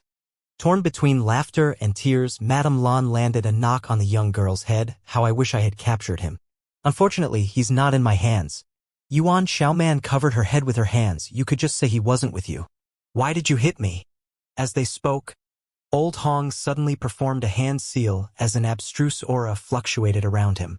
The others turned to look at him, only to see that there was a translucent red thread on his finger. Yuan Xiaoman's gaze brightened. Soul-tracing silk. When did you plant it? Old Hong snorted. I did it as a precaution, but I never dreamed I would actually need it. Previously, he had made a move against Yang Kai, but due to the distance between them, he hadn't managed to cause any real harm. Nevertheless, it was because of that move that Old Hong managed to plant a soul-tracing silk on Yang Kai's aura. Soul-tracing silk wasn't a very useful material, but it was an excellent tool to track people. As long as the target wasn't too far away, the silk could point out their direction. After Old Hong finished speaking, he activated the red thread, which then flew forward and showed them a direction. They widened their eyes and turned around because the direction the silk pointed was where they were coming from earlier. In other words, Yang Kai had doubled back on them without their knowledge. Old Hong, are you mistaken? That doesn't seem to be the right direction. Yuan Xiaoman batted her eyes and gazed at him. Impossible. Old Hong appeared embarrassed. There's no way the soul-tracing silk would make a mistake. Since it has pointed out a direction, it means that he must be moving in that direction. But we just came from there. If he's really gone that way, how could we not be aware of it? It didn't make sense. Given their powers, they should have detected him. After giving it a thought, Madame Lan said, That brat is skilled in space secret techniques, but until now he only showed us a kind of instantaneous movement. I'm sure he still has other tricks up his sleeves. The soul-tracing silk from Old Hong is truly famous, so now that it has pointed out the direction for us, I'm sure there's no mistake. Shit! Zhang Qi's expression changed all of a sudden as he cursed. What's wrong? Yuan Xiaoman turned to look at him in shock. Without looking at her, Zhang Qi stared fixedly at the other woman. Madame Lan. I'm sure you know what's in that direction. Madame Lan was startled for a moment before she realized what he meant and parted her lips. First in. So that's what that brat is planning. An astounded Yuan Xiaoman said all this time he was planning to head to First in? Zhang Qi put on a bitter smile. That seems to be the case. It's no wonder that, over these past few days, he never seemed afraid or worried that he wouldn't be able to escape from us. It's because he already came up with such a plan. That smelly brat is pretty interesting. Madame Lan laughed heartily. She could make a move on Yang Kai in the void, but if he really hid inside First in, given the inn's reputation and guarantee to their customers, his safety would become First in's responsibility. No one would dare to deal with him inside the inn, not even Madame Lan. Instead, she had to protect him lest he was killed by someone else. Nevertheless, the young man was too naive. Congratulations, Madame Lan. Zhang Qi reluctantly cupped his fists at her. Ji Tianxing heaved a long sigh, knowing that the young man had made the wrong move. Not only was he walking right into a trap, but he had also made them lose any chance to snatch the golden crow carcass. Yuan Xiaoman took Madame Lan's arm and pitifully gazed at her. Big Sister Lan, please bring me with you. I promise that I won't compete with you. I just want to have a look. With a faint smile, Madame Lan extended a delicate finger and poked Yuan Xiaoman's forehead as she said clearly, In your dreams. A soft force suddenly exuded from her finger and pushed Yuan Xiaoman away. Seizing the chance, Madame Lan said, I'll take my leave now. A white light appeared from Madame Lan's feet and soon engulfed her. After the white light diminished, she also disappeared from the spot. Universe Transference Law. Yuan Xiaoman rubbed her forehead and returned to the others. That boy is so foolish. Doesn't he know about the Universe Transference Law? As long as Big Sister Lan is still in this great territory, she can use it to return to First in whenever she wants. It seems like he just arrived in the outer universe, which is why he doesn't know about the Universe Transference Law. Zhang Qi sounded frustrated. What should we do? Yuan Xiaoman turned to look at the others. Without saying anything, Ji Tianxing frowned and headed to First in. Old Hong said, Whatever the case, we can go over there to watch the show. Moreover, we each have a piece of Sun's true golds with us, so it's not safe for us to move around. We'd better head to First in for now. Yuan Xiaoman nodded, You're right. After a short discussion, the 4 mid-rank open heaven masters began flying back towards First in. This time, they were no longer in a hurry as Yang Kai had fallen into a trap. Given Madame Lan's power, there was no way Yang Kai could escape from her. They wondered what kind of expression Yang Kai would sport when he saw Madame Lan appear before him all of a sudden. Oh! Somewhere in the void, Yang Kai's figure abruptly appeared. There was a space beacon hovering beside him, and after grabbing the space beacon, he finally let out a breath of relief. Earlier, when he threw away the 10 space rings to divert their attention, he also secretly left behind a space beacon. By using the space beacon, he managed to leap across a vast distance to escape the detection of his pursuer's divine senses. At this moment, the auras that had been locked onto him had finally disappeared. Knowing that his plan had worked, he was finally at ease. Then, he looked around and made sure that no one else was around before identifying the direction and charging towards First in. Just like what the other mid-rank cultivators had surmised, he had been planning to head to First in all along. He could only feel safe by hiding in that place. Otherwise, there was nowhere else he could go with the golden crow carcass in his possession. It wouldn't be safe for him wherever he went. As for what he would do after arriving at First in, he would have to see how things went. First in was a building that was hovering in the void. Presently, it was completely silent in the hall. Since the Sun Star's fire went out, First in was no longer hustling with noises as all their customers had left. Although some of them had returned to the inn, they were merely the disciples from those great forces. No one present was an open heaven realm master, so they didn't dare to go anywhere. At this moment, they were taking a rest in their own rooms, which was why the shop boy and accountant had nothing to do. One of them was taking a nap on a stool while the other was asleep with his head on the front counter. All of a sudden, a figure shot out from the rear court, which stirred up a gale and disappeared into the distance. The shocked shop boy fell from his stool and widened his eyes. but there was nothing in sight. Behind the counter, the accountant raised his head, and his eyes still appeared sleepy. Was that proprietress? The shop boy batted his eyes. I have no idea, as I couldn't see it clearly. Hasn't proprietress gone to the Sunstar? After giving it a thought, the accountant nodded and fell asleep again. Presently, Xianxia was charging forward through the void. It had been a day since he got rid of the mid-rank open heaven realm masters, and he was getting closer to first in. However, for some reason he had a foreboding feeling, as if a crisis was slowly creeping up on him. He wouldn't dare to ignore this feeling. Therefore, he had been careful along the way and kept an eye on the surroundings in the void to prevent any danger. After observing for a bit, he realized that there was no danger that awaited him. Besides the mid-rank cultivators that he had shaken off, he also hadn't seen any low-rank cultivators so far. At that instant, he suspected that he was being paranoid. After all, he had kicked the hornet's nest and offended many great forces, creating a crisis he had no way to deal with. A long time later, he became energized as First In, which was hovering in the void, came into sight. I've arrived at last. He let out a long breath and decided that he would immediately take a shower and change into clean clothes upon entering the inn. Then he would take a proper rest. Regardless of how turbulent the outside world was, the golden crow carcass was in his hands now. He would just have to look for potential buyers and become wealthy from it. Not long after he set his mind at ease, though, he felt all his bodily hair standing on end. Turning to look in a particular spot in the void, he yelled, "Who goes there?" Upon finishing his words, he waved his arm widely and shot a moon blade towards that spot. A slender hand appeared out of the void and accurately pinched the moon blade. Space principles undulated around the fair hand, but they couldn't cause the slightest harm. As the unknown person tightened her grip, the moon blade collapsed and disappeared. Xianxia felt cold all over his body, as it was the first time he saw someone grabbing his moon blade with their bare hand. Regardless of who the person was, her power was clearly unfathomable. Realizing that he was unable to oppose this newcomer, he decided to flee immediately, but right then he felt that the space around him be sealed off, making it impossible for him to use his space principles. I can't escape. Sweat streamed down his forehead as a curvy figure materialized from the void and came into his sight. Upon making out her face, Xianxia opened his mouth so wide that it was as though a fist could be stuffed into it. He couldn't believe his eyes. The person put on a faint smile as her blue dress perfectly outlined her hourglass figure. She seemed to be happy with his stunned reaction, so her smile became even sweeter. You, Xianxia stared hesitantly at her and frowned. Are you Madame Lan's twin sister?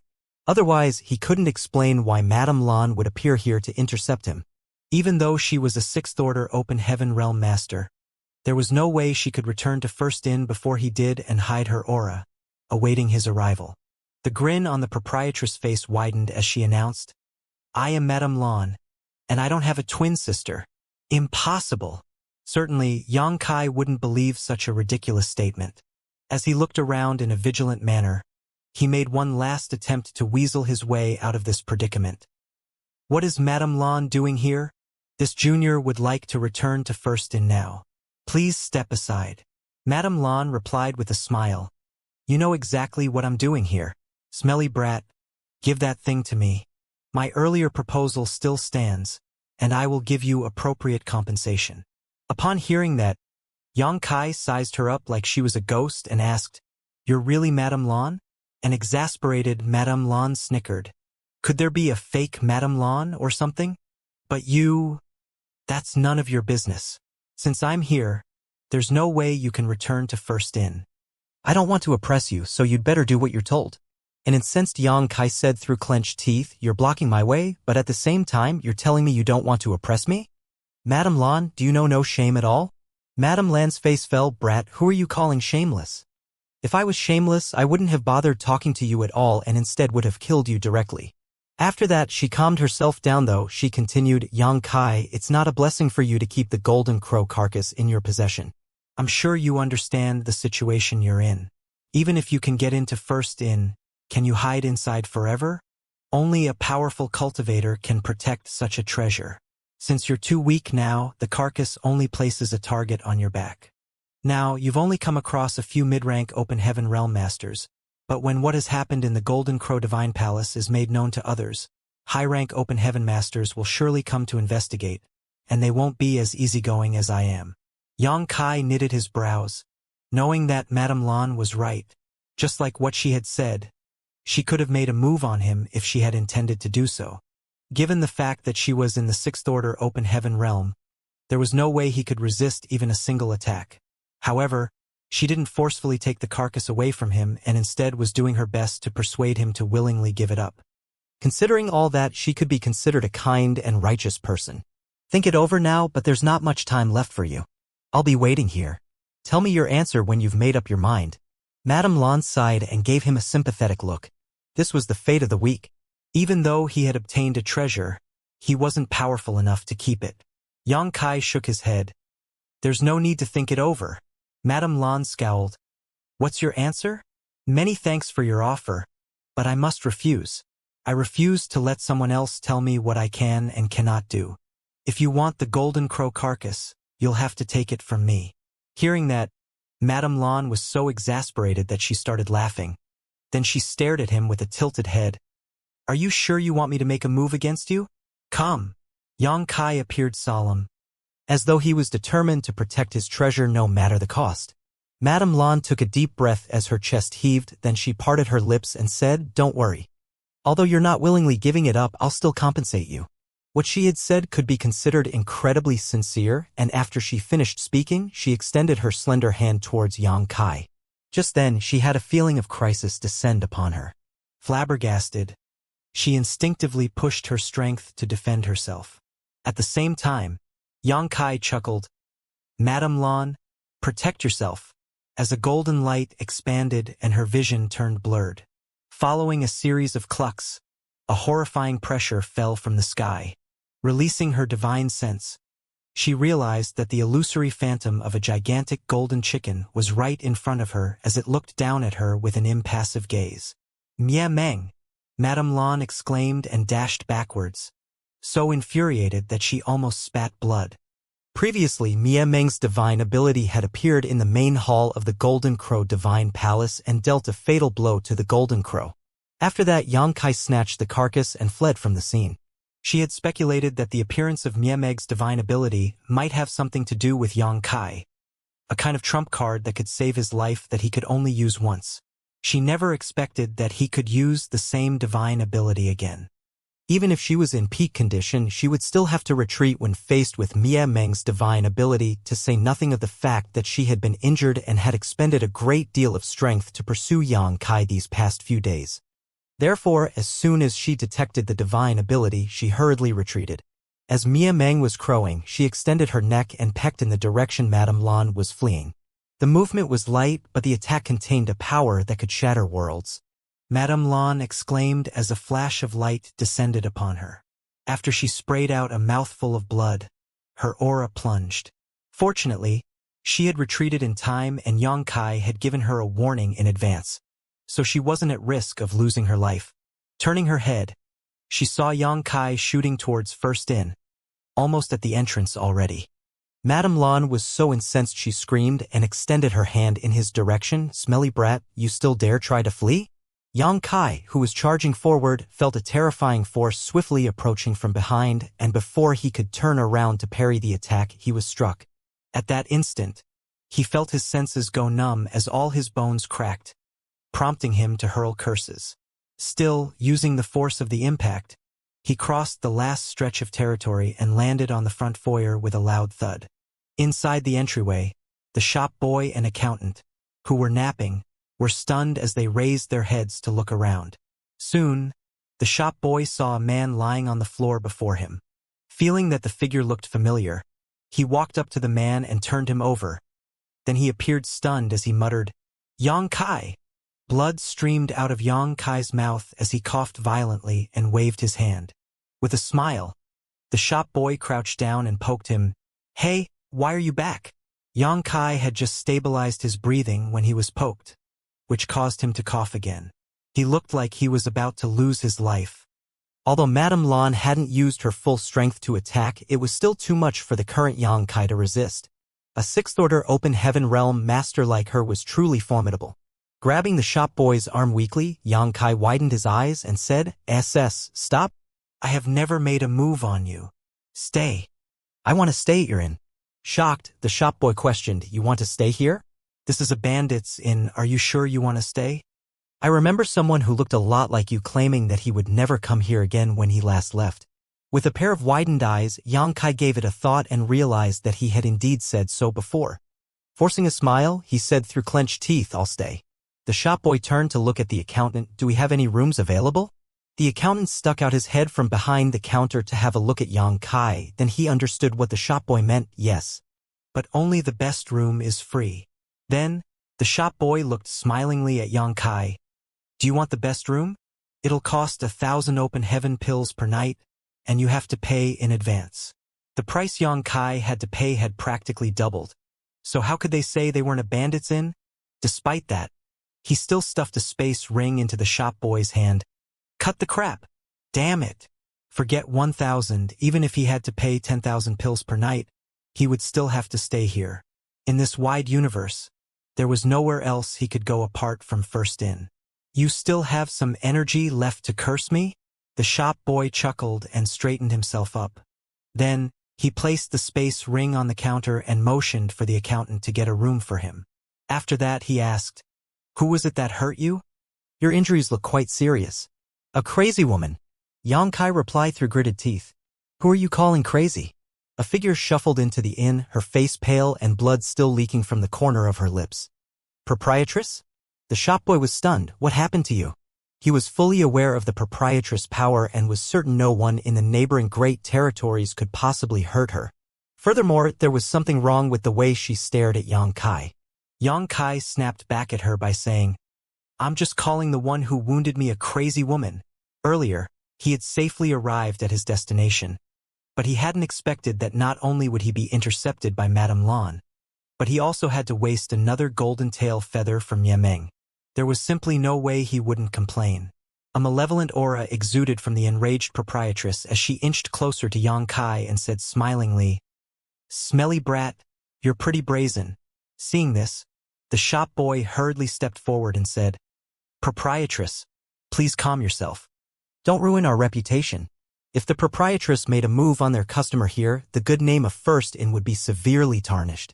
Hearing this, Madame Lan frowned and stopped in her tracks.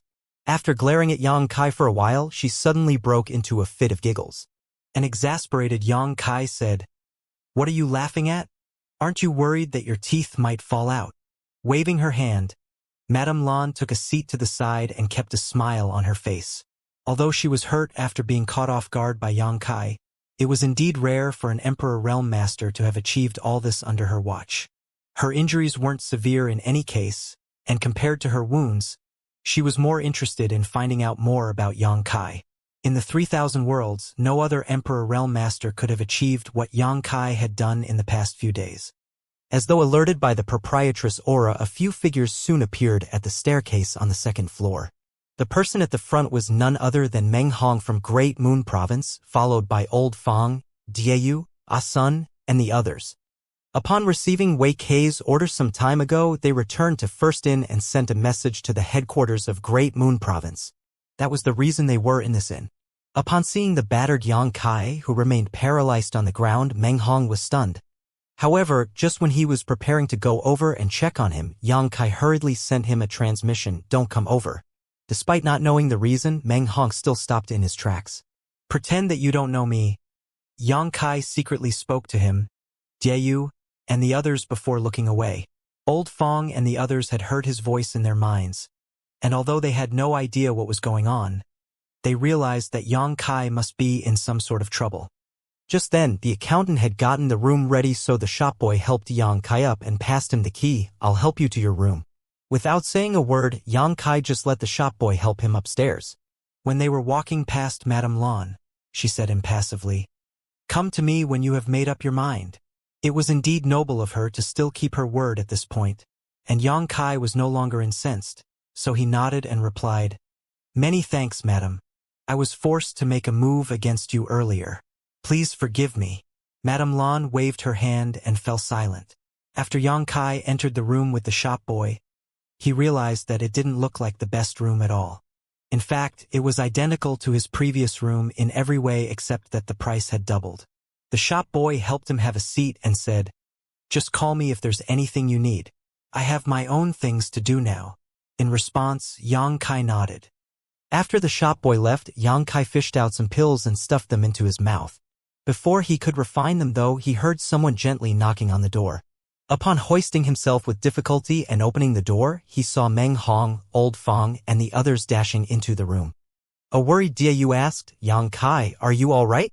Are your injuries serious?' Yang Kai replied with a bitter smile, 'It's not so serious. I'll recover in a few days.' Certainly, Madame Lan hadn't used her full strength when she pushed out her palm, as she never intended to kill Yang Kai. However, she had apparently underestimated his physical strength, so she failed to completely incapacitate him. Instead, he made use of the force and leapt into the inn. Any other Emperor Realm Master would have become paralyzed after getting struck, allowing her to do whatever she pleased with him. Yang Kai might appear to be battered, but given his physical resilience, his injuries were not so serious. To the side, Old Fong bellowed, "Who hurt you? Little brother. Just tell this old master who it was, and I'll get revenge for you." Yang Kai waved his hand. "Just forget about it." Old Fong refuted. "Little brother, are you looking down on me? Although this old master may not be powerful enough, he is no coward. Even if I have to lose my life, I'll certainly seek justice for you." A moved Yang Kai gazed at him and replied, "Old Fong, since you've said as much, I'll tell you the truth. The person who hurt me is none other than Madame Lan. Go out now and beat her up for me." "And Madame Lan?" Old Fong was shocked. "Which Madame Lan?" "First in's Madame Lan." Old Fong gulped and coughed into his fist before clapping Yang Kai's shoulder. "Little brother, it's said that one is bound for great fortune after surviving a disaster. Since you're alive and kicking, I think we should put off getting your revenge and come up with a plan first. By the way, why did you go missing on the Sun Star all of a sudden? We were worried about you, and we had been looking for you for a long time, but we still couldn't find you in the end." Xiao Jie and Ah Sun were bawling their eyes out. "Sii, why did you pinch me?" Yang Kai replied in a hoarse voice, "It's a long story. Sorry for making all of you worry." Meng Hong knitted his brows. "How did you offend Madame Lan? Why did she attack you?" "That's a long story as well."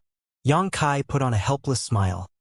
"Senior Wei and Senior Tao will return to First In soon. When they do, you can just ask them about it." It wasn't that Yang Kai wasn't willing to tell them, but rather that it was useless to do so. Moreover, they would only become more worried. As for whether Wei Kei and Tao Rongfang would tell them what really happened, that wasn't up to him.